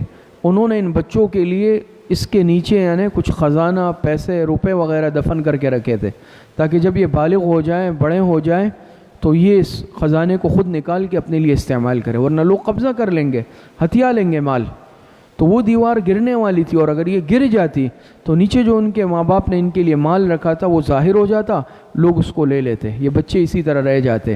تو میں نے اس دیوار کو سیدھا کر دیا، مضبوط کر دیا، تاکہ بالغ ہونے تک، بڑے ہونے تک ان کا یہ خزانہ اور یہ مال محفوظ رہے۔ حضرت تھانوی رحمۃ اللہ علیہ فرماتے ہیں وَكَانَ أَبُوهُمَا صَالِحًا، کہ یہاں سے یہ بات بھی ثابت ہوتی ہے کہ بزرگوں کی جو اولاد ہے وہ بھی قابل اکرام ہے، اور نسبت کا بھی بہرحال احترام ضروری ہے۔ دیکھیں نا، وَكَانَ أَبُوهُمَا صَالِحًا، نسبت کس کی طرف کی؟ نسبت کی والدین کی طرف، کہ ان کے والدین نیک تھے۔ تو ایک مرید کے لیے بھی ضروری ہے، ایک شاگرد کے لیے بھی ضروری ہے کہ جس طرح اپنے شیخ کا، اپنے استاذ کا، بڑوں کا احترام کرے، اسی طرح ان کی اولادوں کا بھی احترام کرے۔ بعض مرتبہ یہ چیز نہیں ہوتی، اور دیکھا جاتا ہے کہ بہرحال اچھے برے ہر جگہ ہوتے ہیں، بعض مرتبہ اپنے بزرگوں کی اولادوں کے ساتھ، اپنے مشائخ کی، اپنے شیوخ کی، اپنے اساتذہ کی اولادوں کے ساتھ بعد میں بدسلوکی کی جاتی ہے۔ بہرحال ان کا حق ہے کہ ان کا بھی اکرام کیا جائے۔ ٹھیک ہے، اگر ان کا وہ مرتبہ نہیں ہے یا وہ اعمال میں اس درجے کے نہیں ہے، لیکن اس کے باوجود یاد رکھیں نسبت کا اپنا ایک حق ہوتا ہے، اور لازم ہے مریدین پر بھی، لازم ہے شاگردوں پر بھی کہ اپنے بڑوں کے، مشائخ کے، اپنے شیوخ کے، اساتذہ کے، اولاد کے حقوق کا بھی خیال رکھیں، ان کی بھی عزت اور احترام اور اکرام کریں۔ حضرت تھانوی رحمۃ اللہ علیہ نے یہاں سے مسئلہ نکالا۔ تو یہ دیوار میں نے اس لیے سیدھی کر دی۔ تیسرا معاملہ جہاں تک ہے تو وہ ایک بچہ تھا، لیکن یہ بچہ یہ آگے چل کر یہ اپنے ماں باپ کو کافر بنانے کا باعث بن جاتا، یہ نافرمان بن جاتا، بڑا ہو کر یہ سرکش بنتا، یہ کفر اختیار کرتا، اور یہاں تک کہ یا تو زبردستی یا اس کے محبت میں اس کے ماں باپ بھی کافر ہو جاتے، ایمان چھوڑ دیتے۔ تو میں نے ان کے ماں باپ کے ایمان کو بچا لیا، ماں باپ کے ایمان کو کیا کر لیا؟ اب غلام کا لفظ آیا ہے قرآن میں، علامہ عثمانی رحمۃ اللہ علیہ نے اس میں لکھا ہے کہ یہ بچہ بالغ تھا یا نابالغ تھا، اس میں بھی اختلاف ہے۔ بعض حضرات کہتے ہیں کہ بالغ تھا، بعض کہتے ہیں، ترجیح اسی کو دی ہے کہ نابالغ تھا، غلام کا لفظ آیا ہے۔ بہرحال تو اس کے ماں باپ کے، والدین کے ایمان کو کیا کر لیا؟ بچا لیا، ورنہ یہ بڑا ہو کر اپنے ماں باپ کو کافر بنانے کا باعث بن جاتا۔ اور جیسے بعض حضرات نے لکھا ہے کہ بعد میں اللہ پاک نے ان کو بیٹی دے دی تھی اس کے بدلے میں۔ تو یہ جو ہے حضرت خضر علیہ السلام نے اس کے سارے اسرار سے ان کو مطلع کیا کہ اس کے یہ اسباب تھے۔ تو اس کے تحت اب جو ضروری باتیں آئیں گی انشاءاللہ اس پر بات کریں گے۔ وَإِذْ قَالَ مُوسَىٰ لِفَتَاحُهُ لَا أَبْرَحُ حَتَّى أَبْلُغَ مَجْمَعَ الْبَحْرَيْنِ أَوْ أَمْضِيَ حُقُبًا، اور جب فرمایا موسیٰ علیہ السلام نے اپنے خادم یعنی یوشع علیہ السلام سے کہ میں برابر چلا جاؤں گا، چلتا جاؤں گا، لا ابرح حتی ابلغ مجمع البحرین، یہاں تک کہ پہنچ جاؤں میں 2 دریاؤں کے ملاپ تک۔ اب مجمع البحرین، 2 دریاؤں کے ملنے کی جگہ کون سی ہے؟ حضرت قتادہ فرماتے ہیں کہ یہ بحر فارس اور بحر روم کا ملاپ ہے۔ 2 دریا سے مراد کون سے ہیں؟ بحر فارس اور بحر روم، ان کا ملاپ مراد ہے۔ بعض کے نزدیک بحر اردن اور بحر قلزم یہ مراد ہے۔ اسی طرح بعض نے اور دریاؤں کے نام بھی لیے ہیں، اور شیخ الاسلام حضرت مفتی محمد تقی عثمانی صاحب دامت برکاتہم العالیہ نے بھی اپنے سفرنامے میں ذکر کیا ہے بعض دریاؤں کا، کہ وہاں بالکل واضح طور پر دیکھا جا سکتا ہے کہ 2 دریا آپس میں ملتے ہیں لیکن رنگ بھی الگ، رنگ بالکل الگ، اور درمیان میں واضح لکیر نظر آتی ہے کہ اس کا رنگ الگ ہے اور اس کا رنگ الگ ہے۔ اور باقاعدہ آپ حضرات کے یہاں بھی ہم نے خود دیکھا ہے پاکستان میں یا اٹک کے قریب ایک جگہ دو دریا ملتے ہیں تو دونوں میں واضح لکیر سامنے آتی ہے، چلی جاتی ہے، تو دونوں کا رنگ بھی الگ ہے اور بالکل وضاحت سے بالکل الگ الگ محسوس ہوتے ہیں۔ اب یہ کون سے دو دریا مراد ہے، یہ اللہ پاک کو صحیح علم ہے، البتہ اس میں کئی اقوال ہیں، جس میں بعض کے نزدیک بحر فارس اور روم، بعض کے نزدیک بحر اردن اور بحر قلزم، اور اسی طرح بعض مفسرین نے اور بھی اقوال ذکر کیے ہیں، واللہ اعلم بالصواب، لیکن اللہ پاک کو صحیح علم ہے کہ اس سے کیا مراد ہے۔ فرمایا کہ میں پہنچ جاؤں کہاں تک، یہاں تک کہ مجمع البحرین، دو دریا، ایک تو ہمارے ہاں جیسے کراچی میں مشہور ہے کھانے کے لیے ہم گئے دو دریا جا رہے ہیں، یہ تو نہیں ہے ایسے ہی، تو میں پہنچ جاؤں یہاں تک کہ کہاں، مجمع البحرین، دو دریاؤں کے ملنے کی جگہ تک، ملاپ تک، او امضی حقبہ، حقبہ مانے زمانہ دراز، زمانہ طویل مراد ہے اس سے، یہاں تک کہ پھر میں چلتا جاؤں گا زمانہ دراز تک، مجھے کتنی ہی مدت کیوں نہ لگ جائے لیکن میں اپنے مقصود کو پاؤں گا۔ فلما بلغا مجمع البحرین، پھر جب پہنچے دونوں دریاؤں کے ملاپ تک، جمع ہونے کی جگہ تک، نسیا حوتہما، تو بھول گئے وہاں پر اپنی مچھلی، فاتخذ سبیلہ فی البحر سربا، پس اس مچھلی نے لے لی اپنی راہ دریا میں سرنگ بنا کر۔ تفصیل سے میں نے عرض کیا کہ مچھلی زندہ ہو گئی اللہ پاک کے حکم سے، اور دریا میں باقاعدہ سرنگ بنا کر چلی گئی، ایسے سرنگ جب بنتی ہے تو پانی ایسے دائیں بائیں جم جاتا ہے نا، جیسے سرنگ بن گیا اور مچھلی اس میں تیرتی ہوئی چلی گئی۔ فلما جاوزا قال لفتاه آتنا غداءنا لقد لقينا من سفرنا هذا نصبا، پھر جب دونوں آگے بڑھ گئے، جاوزا تثنیہ ہے، حضرت موسیٰ اور حضرت خضر، حضرت موسیٰ اور حضرت یوشع علیہ السلام، تو جب انہوں نے تجاوز کر لیا، مفسرین نے لکھا ہے معارف القرآن میں کہ پورے ایک دن ایک رات کا مزید سفر کیا، پورے ایک دن ایک رات کا مزید سفر کیا معارف القرآن کے حوالے سے۔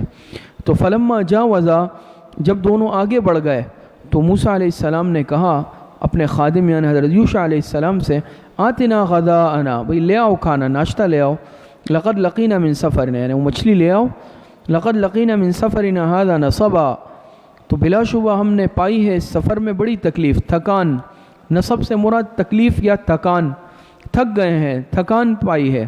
علامہ عثمانی رحمۃ اللہ علیہ فرماتے ہیں کہ اب مقصود پیچھے رہ گیا، اب تھکان محسوس ہو رہی ہے چونکہ مقصد پیچھے رہ گیا۔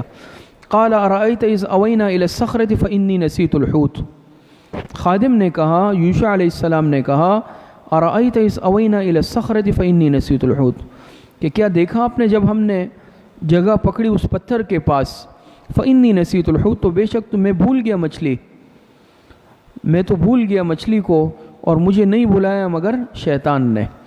جب وہاں آپ لیٹے تھے آرام کر رہے تھے تو وہاں یہ واقعہ پیش آیا کہ مچھلی میں جان آ گئی، وہ اچھل کر گئی اور پانی میں سرنگ بناتی ہوئی چلی گئی، لیکن میں بھول گیا اور مجھے شیطان نے بلا دیا تھا، ان اذکرہ، کیا مگر مجھے بلا دیا شیطان نے کہ میں آپ سے ذکر کرتا۔ واتخذ سبیلہ فی البحر عجبا، اور اس مچھلی نے لی اپنی راہ اس دریا میں عجباً، عجیب طور پر، کیا مطلب عجیب طور پر؟ زندہ ہو کر اور سرنگ بنا کر، دونوں عجیب باتیں، کہ بھئی ایک مچھلی تلی ہوئی ہے وہ زندہ ہو گئی، یہ عجیب بات ہے، اور دوسرا پھر عام طور سے نہیں گئی عام طریقے سے سمندر میں دریا میں، بلکہ سرنگ بناتی ہوئی گئی، یہ بھی عجیب بات ہے۔ تو یہ اللہ پاک کے حکم سے ہوا سارا، عجباً، عجیب طریقے سے زندہ بھی ہوئی اور پھر سرنگ بنا کر گئی۔ قال ذلك ما كنا نبغي فارتد على آثارهما قصصا، فرمایا موسیٰ علیہ السلام نے، ما كنا نبغي، یہی تو وہ مقام ہے جسے ہم تلاش کر رہے ہیں، حضرت خضر علیہ السلام سے ملاقات کے لیے وہ یہی جگہ تھی جسے ہم تلاش کر رہے ہیں۔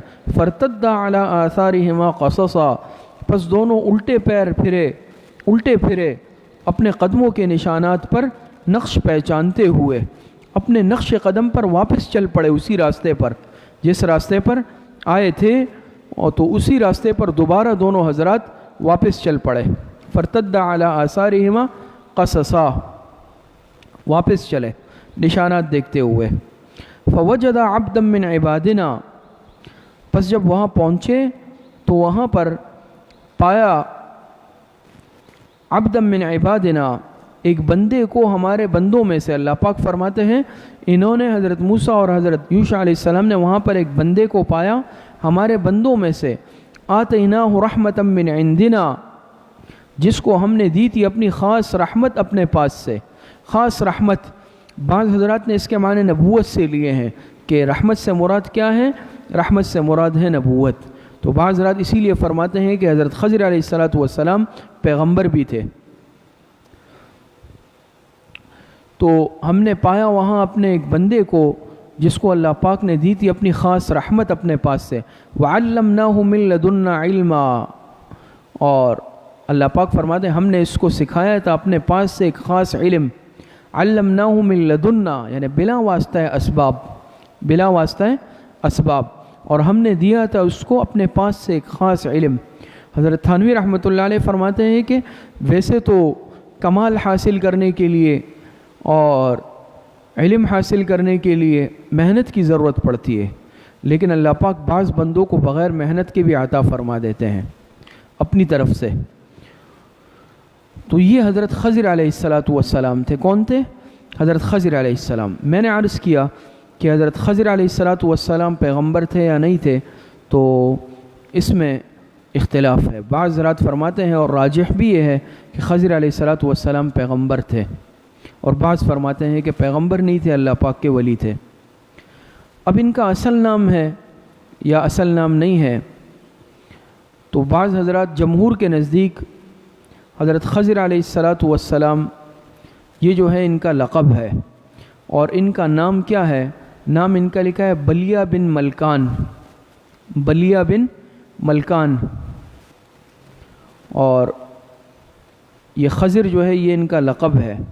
خضر یہ ان کا لقب ہے، اور نام ان کا کیا ہے؟ بلیہ بن ملکان ہے۔ کنیت ان کی ابو العباس ہے، کنیت۔ تیسری بات کہ خضر علیہ السلام کی حیات سے متعلق کہ حضرت خضر علیہ السلام حیات ہے یا حیات نہیں ہے، اس پر مستقل کتابیں بھی لکھی گئی ہے، اس پر تحقیق بھی کی گئی ہے محققین نے کہ خضر علیہ السلام سے متعلق آیا حیات ہے یا حیات نہیں ہے۔ تو حیات خضر سے متعلق محققین کی مختلف آراء ہے۔ بعض حضرات فرماتے ہیں کہ خضر علیہ، جیسے مشہور ہیں، بعض کہتے ہیں کہ خضر علیہ السلام سے ملاقات ہو گئی، تو بعض حضرات فرماتے ہیں کہ خضر علیہ السلام حیات ہے، زندہ ہے، لیکن محققین علماء یہ کہتے ہیں کہ خضر علیہ السلام فوت ہو چکے ہیں۔ پھر اس میں حضرت مولانا ادریس کاندیلوی رحمۃ اللہ علیہ نے معارف القرآن میں جو معارف ادریسی ہے حضرت مولانا ادریس کاندیلوی رحمۃ اللہ علیہ کی، انہوں نے معارف میں ذکر کیا ہے کہ خضر علیہ السلام زندہ ہے، اور قاضی ثناء اللہ صاحب نے لکھا ہے کہ حضرت مجدد الفسانی رحمۃ اللہ علیہ فرماتے ہیں کہ میں حالت مکاشفہ میں حضرت خضر علیہ السلام سے ملا ہوں۔ تو اس میں مختلف اقوال ملتے ہیں کہ خضر علیہ السلام حیات ہے یا حیات نہیں ہے۔ تو تفسیر بحر محیط میں جمہور کے حوالے سے لکھا ہے کہ جمہور یہ کہتے ہیں کہ خضر علیہ السلام کا انتقال ہو چکا ہے۔ ہمارے حضرت استاد صاحب حضرت مولانا منظور احمد نعمانی صاحب دامت برکاتہم العالیہ فرماتے ہیں کہ میرا رجحان اس طرف ہے کہ خضر علیہ السلام فوت ہو چکے ہیں۔ تو بہرحال یہ علماء کی مختلف تحقیقات ہیں، بعض حضرات فرماتے ہیں حیات ہے اور بعض حضرات فرماتے ہیں کہ فوت ہو چکے ہیں۔ یہ من لدنا علما، اس سے مراد اسرار کونیہ کا علم ہے، امور تکوینیہ۔ حضرت موسیٰ علیہ السلام کو اسرار الہیہ کا علم تھا، سمجھ میں آ رہی ہے، امور تشریعیہ کا علم تھا، اور حضرت خضر علیہ السلام کو امور تکوینیہ کا علم تھا۔ لیکن یہ بات اچھی طرح سمجھ لیں کہ اسرار الہیہ یہ امور کونیہ سے زیادہ افضل ہوتے ہیں۔ اسرار، سمجھ میں آ رہی، اسرار الہیہ جو ہے نا یہ امور کونیہ سے افضل ہے، یعنی جو علم حضرت موسیٰ علیہ السلام کو تھا وہ زیادہ افضل ہے بمقابلہ اس علم کے جو حضرت خضر علیہ السلام کو تھا۔ یہ بات سمجھ میں آ رہی ہے؟ تو یہ کچھ تحقیق آپ حضرات کے سامنے آ گئی۔ آگے فرماتے ہیں قال له موسیٰ هل اتبعک علی ان تعلمنی مما علمت رشدا۔ مطالبہ استفادہ۔ موسیٰ علیہ السلام نے فرمایا کہ قال له موسیٰ هل اتبعک، کہ کیا میں آپ کے ساتھ رہ سکتا ہوں اس شرط پر علی ان تعلمنی مما علمت رشدا، کہ سکھا دیں آپ مجھ کو اس مفید علم سے جو آپ کو سکھایا گیا ہے، میں آپ کے ساتھ رہ سکتا ہوں۔ ہمارے استاذ محترم حضرت مولانا انور بدخشانی صاحب دامت برکاتہم العالیہ، یہ جو حضرت موسیٰ اور حضرت خضر علیہ السلام کا قصہ ہے، اس سے وہ آداب تعلیم بیان فرماتے ہیں، طالب علم کے لیے کیا آداب ہیں، تو بڑی قیمتی باتیں ہیں۔ اسی طرح حضرت مولانا امین اورکزئی شہید رحمۃ اللہ علیہ نے غالباً رسالہ بھی لکھا ہے، اور غالباً اس طرح کا ارشاد الحلیم کے نام سے، ارشاد الحلیم الی آداب التعلیم، انہوں نے اس قصے سے بہت سارے فوائد نکالے ہیں طلباء کے لیے خاص طور پر، وہ رسالہ چھپ چکا ہے۔ تو اس میں واقعی بڑے عجیب آداب ہیں، اور ہمارے استاد محترم حضرت مولانا انور صاحب دامت برکاتہم العالیہ جو ہے بخاری شریف میں بھی سبق پڑھاتے ہوئے، اور بعض مرتبہ بیان میں بھی، خاص طور پر سال کے افتتاح پہ جو بیان فرماتے تھے تو اس میں یہاں سے آداب جو ہے ثابت فرماتے تھے۔ تو دیکھیں آپ موسیٰ علیہ السلام علم حاصل کرنے جا رہے ہیں، مدرسے میں داخلہ لے رہے ہیں، ان سے درخواست کی کہ هل اتبعک علی ان تعلمنی مما علمت رشدا، کیا میں آپ کے ساتھ رہ سکتا ہوں اس شرط پر کہ آپ سکھا دیں مجھے اس مفید علم سے جو آپ کو سکھایا گیا ہے۔ تو بھئی طالب علم درخواست پیش کرتا ہے مدرسے میں جب داخل ہوتا ہے، یہ تو نہیں کہ بھئی ڈائریکٹ آ کے کلاس میں خود سے اپنی مرضی سے بیٹھ گیا، ایسا کبھی نہیں ہوتا نا۔ حضرت موسیٰ علیہ السلام دیکھیں عاجزانہ درخواست پیش کر رہے ہیں، کیوں؟ ان کو علم حاصل کرنا ہے، حصول علم، حالانکہ بڑے جلیل القدر پیغمبر ہے، اس وقت تشریعی پیغمبر حضرت موسیٰ علیہ السلام ہے، لیکن دیکھیں ان کا عاجزانہ درخواست دیکھیں، تو اس سے معلوم ہوا کہ طالب علم میں عاجزی کا ہونا ضروری ہے۔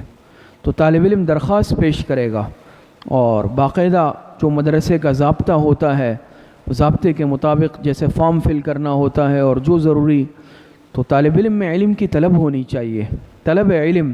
فرمایا نا کہ هل اتبعک، کیا میں آپ کے ساتھ رہ سکتا ہوں، علی ان تعلمنی، یہ پیغمبر کہہ رہا ہے، اس شرط پر کہ سکھا دیں آپ مجھ کو وہ علم، اس مفید علم سے جو آپ کو سکھایا گیا ہے۔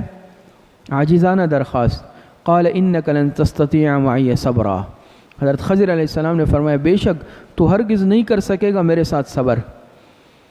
بھئی مدرسے میں بہت سختی ہے، اصول و قوانین بڑے سخت ہے، تو طالب علم سے کہا جا سکتا ہے نا کہ بھئی آپ آئے تو ہیں لیکن یاد رکھو مدرسے میں سختی ہے، اصول و ضوابط پہ چلنا پڑے گا، پھر چل نہیں سکو گے۔ سمجھ میں آ رہی ہے؟ تو بہرحال حضرت خضر علیہ السلام نے فرمایا انک لن تستطیع معی، چونکہ حضرت موسیٰ علیہ السلام تشریعی پیغمبر ہے، حضرت خضر علیہ السلام کے پاس تکوینی امور کا علم ہے، تو اس خدشے کے پیش نظر حضرت خضر علیہ السلام نے فرمایا کہ ایسا نہ ہو کہ پھر آپ میرے ساتھ صبر نہ کر سکے، رہ نہیں سکے۔ وَكَيْفَ تَصْبِرُ عَلَى مَا لَمْ تُحِطْ بِهِ خُبْرًا، اور کیسے صبر کر سکے گا تو ایسی چیزوں پر کہ احاطہ نہیں کیا تو نے ان کا باعتبار علم کے، چونکہ امور تکوینیہ کا علم آپ کو نہیں ہے، ایسا نہ ہو پھر آپ، ویسے بھی حضرت موسیٰ علیہ السلام جلالی پیغمبر تھے، تو ایسا نہ ہو کہ کوئی بات ایسی ہو جو ظاہری آپ کی شریعت کے خلاف آپ کو لگے، آپ پھر ناراض ہو جائیں، آپ غصہ ہو جائیں، تو ایسا نہ ہو کہ آپ رہ نہیں سکے میرے ساتھ۔ وَكَيْفَ تَصْبِرُ عَلَى مَا لَمْ تُحِطْ بِهِ خُبْرًا، تو ایسی چیزوں پر کیسے صبر کرے گا کہ جو نہیں ہے احاطہ کیا تو نے اس کا باعتبار علم کے۔ قال ستجدنی ان شاء اللہ صابرا ولا اعصی لک امرا، موسیٰ علیہ السلام نے فرمایا پائیں گے مجھ کو انشاءاللہ صبر کرنے والا، اور نہ ٹالوں گا میں آپ کے کسی حکم کو۔ تو طالب علم کو چاہیے کہ بھائی یہ عہد کرے، اور ہدایت نامے پہ جب سائن کر رہا ہے کہ بھئی میں مدرسے کے سارے اصول و ضوابط کو کیا کروں گا، مانوں گا، ایک ایک اصول پر چلوں گا، جو مدرسے کا قانون ہوگا مجھے منظور ہوگا، میں مدرسے کے قوانین پر چلوں گا، میں مدرسے کے قوانین کو مانوں گا۔ فرمایا نہ دیکھیں کہ ستجدنی انشاءاللہ صابرا، آپ مجھے صابر پائیں گے۔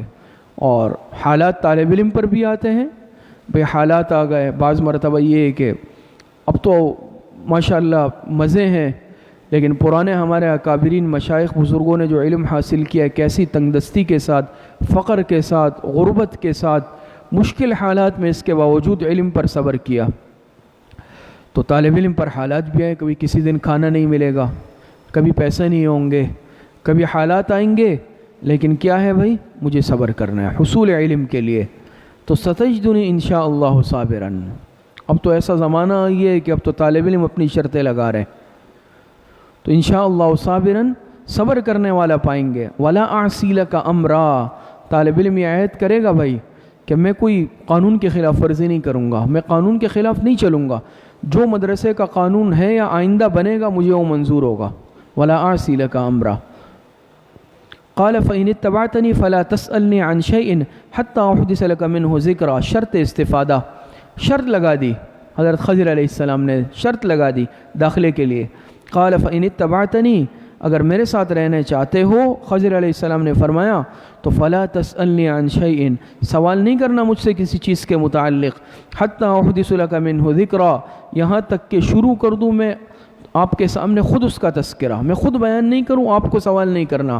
معلوم ہوا مدرسہ اپنی شرائط لگا سکتا ہے، مدرسہ اپنے قوانین بنانے میں آزاد ہے کہ کوئی شرط لگا دے، بھئی آپ کو ایسا نہیں کرنا، آپ کو یہ نہیں کرنا ہوگا، آپ کو یہ نہیں کرنا، طالب علم کو ایسا نہیں کرنا، بالکل بنایا جا سکتا ہے۔ طالب علم کو حق نہیں ہے کہ وہ قوانین بنائے یا اپنے اصول و ضابطے بنائے، البتہ ادارے کو مکمل حق ہے کہ وہ اپنے اصول اور قاعدے اور ضوابط بنائے۔ تو دیکھیں حضرت خضر علیہ السلام نے موسیٰ علیہ السلام کو جب اپنے مدرسے میں داخل کیا تو شرط لگا دی کہ بھئی آپ کو سوال نہیں کرنا۔ تو اب بھی اگر مدرسہ ایک یا ایک سے زائد جتنے بھی قوانین بنانا چاہے، صحیح جائز قوانین بالکل بنا سکتا ہے۔ تو فرمایا فلا تسألنی عن شیء، سوال نہیں کرنا مجھ سے کسی چیز کے متعلق یہاں تک کہ میں خود ابتدا نہ کروں اس کا ذکر کرنا، پہلے یہ شرط داخلے کی لگا دی، یہ داخلے کی شرط ہے۔ فانطلقا، دونوں چل پڑے، فانطلقا، تو پھر دونوں چل پڑے۔ یہاں سے پہلا واقعہ ہے جب قول و قرار ہو گیا، یہ قول و قرار کے بعد، فانطلقا، اس شرائط کے ماننے کے بعد، جیسے ہوتا ہے نا بھئی طالب علم نے فارم پہ دستخط کر دی، ساری شرائط مان لی، چلو بھئی اب آگے معاملہ ہے، اب داخلہ ہو گیا۔ تو اب جب قول و قرار ہو گیا، حضرت موسیٰ علیہ السلام نے شرط مان لی، سب ہو گیا، اب دونوں چل پڑے، اب سفر شروع، اب تعلیمی سفر شروع۔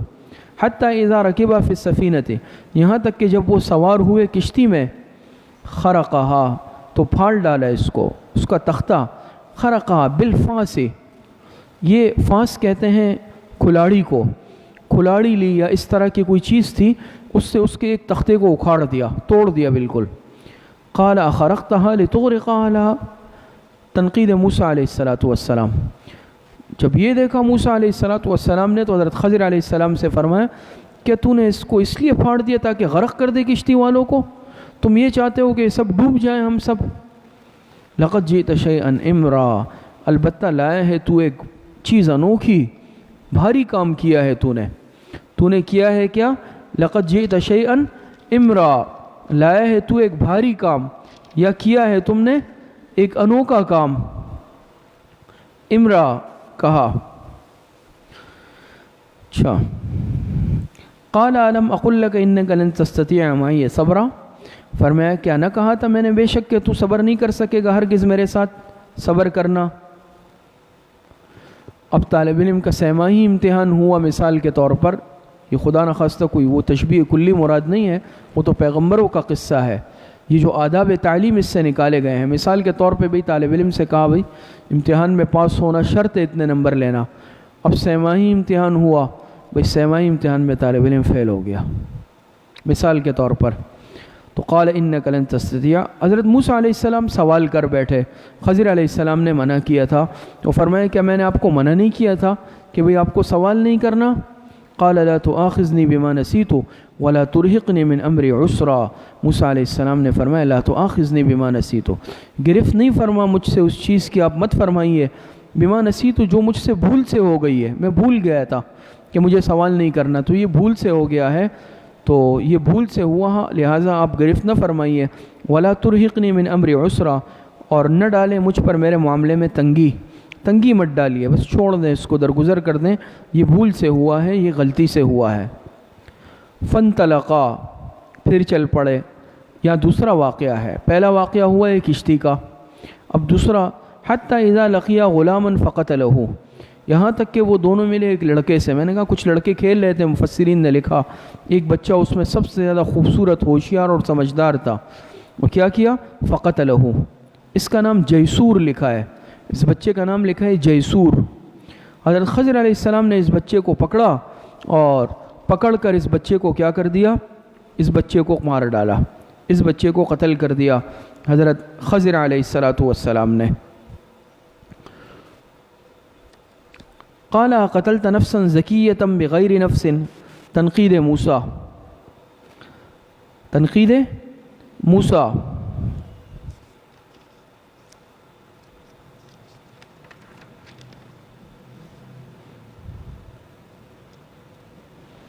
موسیٰ علیہ السلام پھر بول پڑے، تنقید موسیٰ علیہ السلام، کیونکہ پہلے واقعے میں تو پھر بھی وہ جو ضرر تھا وہ یعنی کچھ کم تھا، لیکن یہاں تو وہاں ضرر محتمل تھا، یہاں متیقن ہے، یقینی ہے، کیونکہ ظاہری بات ہے بالکل سر الگ کر دیا تھا، جدا کر دیا۔ وہاں تو جیسے پھر بھی ایک تختہ ہے، بعد میں اس کو ٹھیک کر دیا، یا جا سکتا ہے، ٹھیک کیا جا سکتا ہے، لیکن یہاں تو بالکل سرے سے اس کی جان لے لی۔ تو یہاں موسیٰ علیہ السلام کو زیادہ غصہ آیا اور فرمایا کہ قال قتلت نفسا زکیۃ بغیر نفس لقد جئت شیئا نکرا، یہ اوپر امرا کا لفظ لائے تھے، بھاری کام، لیکن یہاں فرمایا نکرا۔ کیا تنقید موسیٰ علیہ السلام، موسیٰ علیہ السلام نے فرمایا کیا مار ڈالا آپ نے ایک پاکیزہ معصوم جان کو، بغیر نفس، بغیر کسی وجہ کے، بغیر کسی سبب کے، لقد جئت شیئا نکرا، بے شک یہ تو کیا ہے آپ نے ایک نامعقول کام، لقد جئت شیئا نکرا، اجنبی، اجنبی، استاد صاحب نے اس کا معنی فرمایا اجنبی یا پھر نامعقول۔ تو یہ یہاں استبعادات بھی ہے دو، یہ نفسا زکیتاً، زکیتاً استبعاد نمبر 1، بغیر نفس استبعاد نمبر 2۔ خضر علیہ السلام جیسے بزرگ شخص سے تو یہ توقع ہی نہیں تھی ان کو کہ یہ کام بھی کر سکتے ہیں، اور پھر ایک یہ کہ زکیتاً، پاکیزہ، معصوم تھے، جیسے بعض کہتے ہیں کہ نابالغ تھے، نابالغ تو مکلف بھی نہیں ہوتا، اور بغیر نفس، کوئی جرم بھی نہیں تھا۔ انسان کا قتل یا تو اس صورت میں جائز ہوتا ہے کہ وہ قاتل ہو، تو یہ بطور قصاص کے قتل کیا جاتا ہے، تو اس نے کسی کو اگر بالغ تھا بھی تو کسی کو قتل تو نہیں کیا تھا کہ قصاصاً قتل ہوا۔ ایک تو یہ کہ زکیتاً معصوم تھا یا تو، اور دوسرا یہ ہے کہ بغیر کسی جرم کے، تو دو استبعادات ہے۔ تو قتلت نفسا زکیتاً بغیر نفس، لقد جئت شیئا نکرا، یہاں اس سے تھوڑا سخت لفظ لائے ہیں کہ یہ تو آپ نے کیا ہے بالکل ایک جو ہے لقد جئت شیئا نکرا، اجنبی کام کر دیا۔ قال الم اقل لك انك لن تستطيع معي صبرا، جواب خضر علیہ السلام، خضر علیہ السلام نے کہا کہ دیکھو الم اقل لك انك لن تستطيع معي صبرا، کیا میں نے آپ سے نہیں کہا تھا بے شک آپ صبر نہیں کر سکیں گے، ضبط نہیں کر سکیں گے میرے ساتھ۔ مثال آپ لے لیں، جیسے میں نے کہا کہ طالب علم داخلہ لیتا ہے، اب ششماہی امتحان آ گئی، ششماہی میں بھی وہ بیچارہ ناکام ہو گیا۔ قال ان سألتك عن شيء بعدها فلا تصاحبني قد بلغت من لدني عذرا، معاہدہ موسیٰ۔ اب موسیٰ نے کیا معاہدہ کیا موسیٰ علیہ السلام نے کہ قال ان سألتك عن شيء بعدها، موسیٰ علیہ السلام نے فرمایا اگر میں آپ سے پوچھوں کسی چیز سے متعلق اب اس مرتبہ، بعدها ای بعد هذه المرہ، اس مرتبہ، اس کے بعد اگر میں پوچھوں فلا تصاحبنی، بس آپ کو اختیار ہے کہ پھر مجھے آپ اپنے ساتھ نہیں رکھے۔ تو طالب علم نے مثال کے طور پہ اب دوسرے امتحان کے بعد یہ سائن کر دیے کہ اب اگر میں سالانہ میں ناکام ہوا تو مجھے خارج کر دیا جائے یا میں چلے جاؤں گا، مثال کے طور پر۔ تو موسیٰ علیہ السلام نے فرمایا اب اگر میں نے سوال کیا فلا تصاحبنی، تو مجھے اب اپنے ساتھ مت رکھیے، آپ کو اختیار ہے۔ قد بلغت من لدنی عذرا، بے شک آپ پہنچ چکے ہیں میری طرف سے عذر کی انتہا۔ پیچھے فرمایا موسیٰ علیہ السلام نے کہ بھول سے ہوا، یہاں نہیں فرمایا بھول سے ہوا، کہ آپ عذر کی انتہا کو پہنچ چکے ہیں، جو شرط آپ نے لگائی تھی۔ فانطلقا، تیسرا واقعہ، پھر چل پڑے دونوں، حتی اذا اتیا اہل قریۃ استطعما اہلہا فابوا ان یضیفوہما فوجدا فیہا جدارا یرید ان ینقض فاقاما۔ یہاں سے فرماتے ہیں پھر چل پڑے حتیٰ اذا اتیا اہل قریۃ استطعما، یہاں تک کہ پہنچے ایک گاؤں والوں کے پاس، اہل قریہ ایک گاؤں والوں کے پاس، یا تو انطاکیہ ہے یا اندلس کی کوئی بستی ہے، بعض نے لکھا یہ انطاکیہ ہے طاء کے ساتھ، بعض کہتے ہیں اندلس کی کوئی بستی تھی، یہاں تک کہ ایک بستی میں پہنچے، استطعما اہلہا تو کھانا مانگا اس کے باشندوں سے۔ تو میں نے عرض کیا حضرت تھانوی رحمۃ اللہ علیہ نے مسائل السلوک میں لکھا ہے کہ انسان ضرورت احتیاج کے وقت سوال کر سکتا ہے، اس کی گنجائش ہے، البتہ اس کو بلا سبب یا عادت نہ بنائے۔ تو کھانا طلب کیا، فَأَبَوْا أَن يُضَيِّفُوهُمَا، انہوں نے انکار کر دیا مہمان نوازی سے، کیا کر دیا؟ انہوں نے مہمان نوازی سے ہی انکار کر دیا۔ فَوَجَدَ فِيهَا جِدَارًا يُرِيدُ أَن يَنْقَضَّ فَأَقَامَهُ، تو پائی آگے جا کے ایک دیوار اسی بستی میں، یرید ان ينقض، جو گرا چاہتی تھی، گرنا ہی یعنی گویا کہ ایسا تھا کہ گرنے والی تھی، بڑی بھاری دیوار تھی اور خطرہ تھا کہ یہ کسی پر گر جائے گی، لوگ اس کے نیچے سے گزرتے ہوئے گھبراتے تھے، لیکن ظاہری بات اتنی بڑی دیوار کا صحیح کرنا آسان تو نہیں ہے، تو یرید ان ينقض فاقامہ، تو اس کو سیدھا کر دیا۔ اس کے نیچے لکھا ہے بطور خرق عادت کے، بطور خرق عادت کے کیا کر دیا؟ سیدھا کر دیا۔ اگر پیغمبر ہے تو بطور معجزے کے سیدھا کیا ہوگا، اگر ولی ہے بطور کرامت کے سیدھا کر دیا ہوگا، یا ہو سکتا ہے ایسے اسباب اور سامان ہو کہ سیدھا کر چکے ہوں۔ تو بہرحال انہوں نے ان کو سیدھا کر دیا، دیوار بالکل مضبوط کر دی، دیوار جب مضبوط کر دی بالکل سیدھا کھڑا کر دیا، فاقامہ قال لو شئت لاتخذت علیہ اجرا، موسیٰ علیہ السلام نے فرمایا اگر تو چاہتا اور لے لیتا اس پر کچھ اجرت، ویسے بھی یعنی ہمیں ضرورت تھی کھانے کی اور ان لوگوں نے انکار کر دیا تھا، جب انکار کر دیا تو کم از کم چلے اب دیوار چلو ایک کام بھی تو ہو گیا، تو بطور اجرت کے تو آپ کچھ لے سکتے تھے، ہم پہلے تو ٹھیک ہے بطور مہمان نوازی کے سوال کیا، اب تو ہمارا حق بنتا تھا کہ ہم ان سے اپنا حق لے لیتے، تو آپ کم از کم اس کے اجرت کے طور پہ کچھ لے لیتے، ہماری ضرورت بھی پوری ہو جاتی اور ان کے اخلاق کی اصلاح بھی ہو جاتی اہل علاقہ کی۔ لو شئت لاتخذت علیہ اجرا قال ھذا فراق بینی و بینک، حضرت خضر علیہ السلام نے فرمایا کہ بس یہ وقت میرے اور آپ کے درمیان جدائی کا ہے، اب ختم۔ تو اسی لیے ہمارے حضرات فرماتے ہیں اساتذہ کہ بھئی اگر سالانہ امتحان میں طالب علم فیل ہو جائے تو اب کیا ہے؟ اب فراق، ھذا فراق بینی و بینک، اب ختم تینوں امتحانات میں، وہ یا اصول کی پابندی کوئی نہیں کرے، بار بار اصول توڑے، بار بار شرائط قوانین کی خلاف ورزی کرے، تو اس صورت کے اندر پھر کیا ہے؟ علیحدہ کیا جا سکتا ہے۔ بہرحال حضرت خضر علیہ السلام نے فرمایا ھذا فراق بینی و بینک، اب میرے اور آپ کے درمیان جدائی کا وقت ہے، سأنبئک بتأویل ما لم تستطع علیہ صبرا، اب بتلائے دیتا ہوں آپ کو حقیقت ان چیزوں کی جس پر آپ صبر نہیں کر سکے۔ اما السفینہ، تو پہلے واقعے کی حکمت، یہاں سے اما السفینہ تو یہاں سے پہلے واقعے کی حکمت ہے، فرماتے ہیں اما السفینہ تو فکانت لمساکین یعملون فی البحر، جہاں تک تعلق کشتی کا ہے جو تھی، فکانت لمساکین، سو وہ چند غریب آدمیوں کی تھی، کس کی تھی؟ چند غریب آدمیوں کی تھی۔ مفسرین نے لکھا ہے اور جیسے بخاری شریف کے حوالے سے بھی ہے، تو لکھا ہے مفسرین نے کہ 5 بھائی تھے، یہ 10 بھائی تھے، 10 بھائی تھے، اس میں 5 اپاہج تھے، معذور تھے، اور باقی جو 5 تھے وہ کشتی چلانے والے تھے، 5 معذور تھے اور 5 کشتی چلانے والے تھے، 10 بھائیوں کی کشتی تھی۔ تو اما السفینہ تو فکانت لمساکین یعملون فی البحر، بہرحال وہ جو کشتی تھی سو وہ چند غریب آدمیوں کی تھی، یعملون فی البحر، جو محنت مزدوری کرتے تھے دریا میں، فاردت ان اعیبھا، سو میں نے چاہا کہ اس میں عیب ڈال دوں، وکان وراءہم ملک، اور تھا ان کے آگے ایک بادشاہ، یاخذ کل سفینۃ غصبا، جو پکڑ لیتا تھا ہر صحیح کشتی کو یا ہر بعیب کشتی کو چھین لیتا تھا، پکڑ کر چھین لیتا تھا، لے لیتا تھا، قبضہ کر لیتا تھا، غصباً زبردستی لے لیتا تھا۔ وَأَمَّا الْغُلَامُ، دوسرے واقعے کی حکمت، وَأَمَّا الْغُلَامُ فَكَانَ أَبَوَاهُ مُؤْمِنِينَ فَخَشِينَا أَن يُرْهِقَهُمَا، اور رہا وہ لڑکا سو فَكَانَ أَبَوَاهُ مُؤْمِنِينَ، اس کے ماں باپ ایماندار تھے، ایمان والے تھے، فَخَشِينَا أَن يُرْهِقَهُمَا طُغْيَانًا وَكُفْرًا، پھر ہم کو اندیشہ ہوا کہ اس سے کہ پھنسا دے اپنے ماں باپ کو طغیاناً، سرکشی، و کفراً، اور کفر میں، ان کو بھی یعنی کافر بنا دے، ان کو بھی مشرک بنا دے، یا تو زبردستی یا پھر وہ اس کی محبت میں جو ہے کافر ہو جائے، یہ خطرہ تھا۔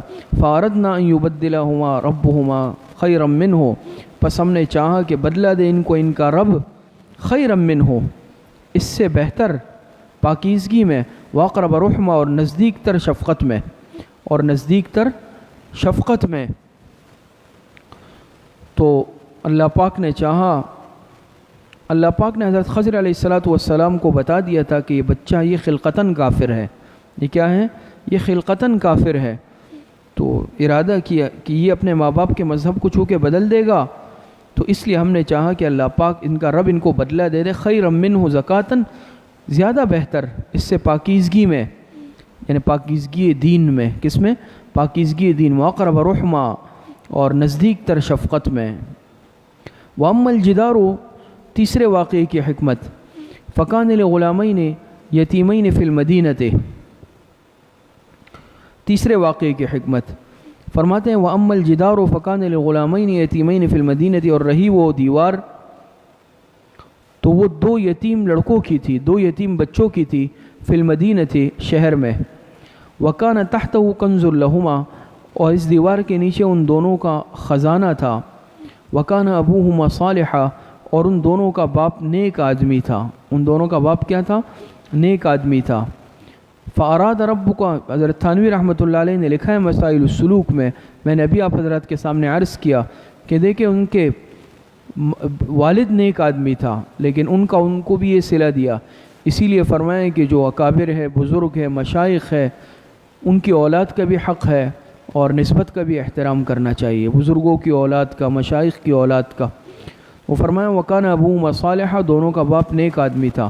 فَأَرَادَ رَبُّكَ أَن يَبْلُغَا أَشُدَّهُمَا وَيَسْتَخْرِجَا كَنْزَهُمَا، پس چاہا تیرے رب نے کہ وہ پہنچ جائے اپنی جوانی کو، وَيَسْتَخْرِجَا كَنْزَهُمَا، اور نکال لے اپنا خزانہ، رحمةً من ربک، آپ کے رب کی مہربانی سے، آپ کے رب کی مہربانی سے نکال لے جب جوان ہو جائے، بالغ ہو جائے۔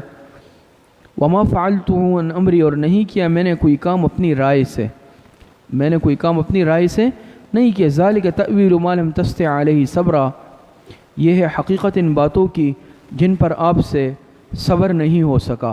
وہ فرمایا کہ کوئی کام میں نے، وما فعلته عن امری، میں نے اپنے رائے سے کوئی کام اس میں نہیں کیا۔ ذالک تأویل ما لم تستطع علیہ صبرا، اور فرمایا کہ یہ ہے حقیقت ان باتوں کی جن پر آپ سے صبر نہ ہو سکا، چونکہ تکوینی امور تھے، اور حضرت خضر علیہ السلام ہو سکتا ہے کہ خضر علیہ السلام کے لیے یہ امور شرعیہ ہی ہو، حضرت موسیٰ علیہ السلام اس پر واقف نہیں تھے، لیکن خضر علیہ السلام کے لیے یہ کام یہ ٹھیک تھے، اور اللہ پاک کے حکم سے انہوں نے سارے کام کیے، لیکن چونکہ ان کا علم کیا تھا؟ تکوینی علم تھا، تو حضرت موسیٰ علیہ السلام اس لیے ظاہری اعتبار سے ان کاموں پر ناراض ہوئے۔ تو یہ حضرت موسیٰ اور حضرت خضر علیہ السلام کا واقعہ تھا۔ اس کے بعد اگلا رکوع وَيَسْأَلُونَكَ عَنْ ذِي الْقَرْنَيْنِ، اس میں سکندر ذو القرنین کا واقعہ ہے، اور ابتدا میں بھی ذکر ہوا کہ اس صورت میں کچھ واقعات ہے، جس میں رجلین کا واقعہ، موسیٰ اور خضر علیہ السلام کا واقعہ، اور اسی طریقے سے ایک ذو القرنین کا واقعہ، اور یہ جو آگے ذو القرنین کا واقعہ ہے یہ چوتھے دعوے سے متعلق ہے، کل انشاءاللہ یہ پڑھائیں گے۔ وآخر دعوانا ان الحمد للہ رب العالمین۔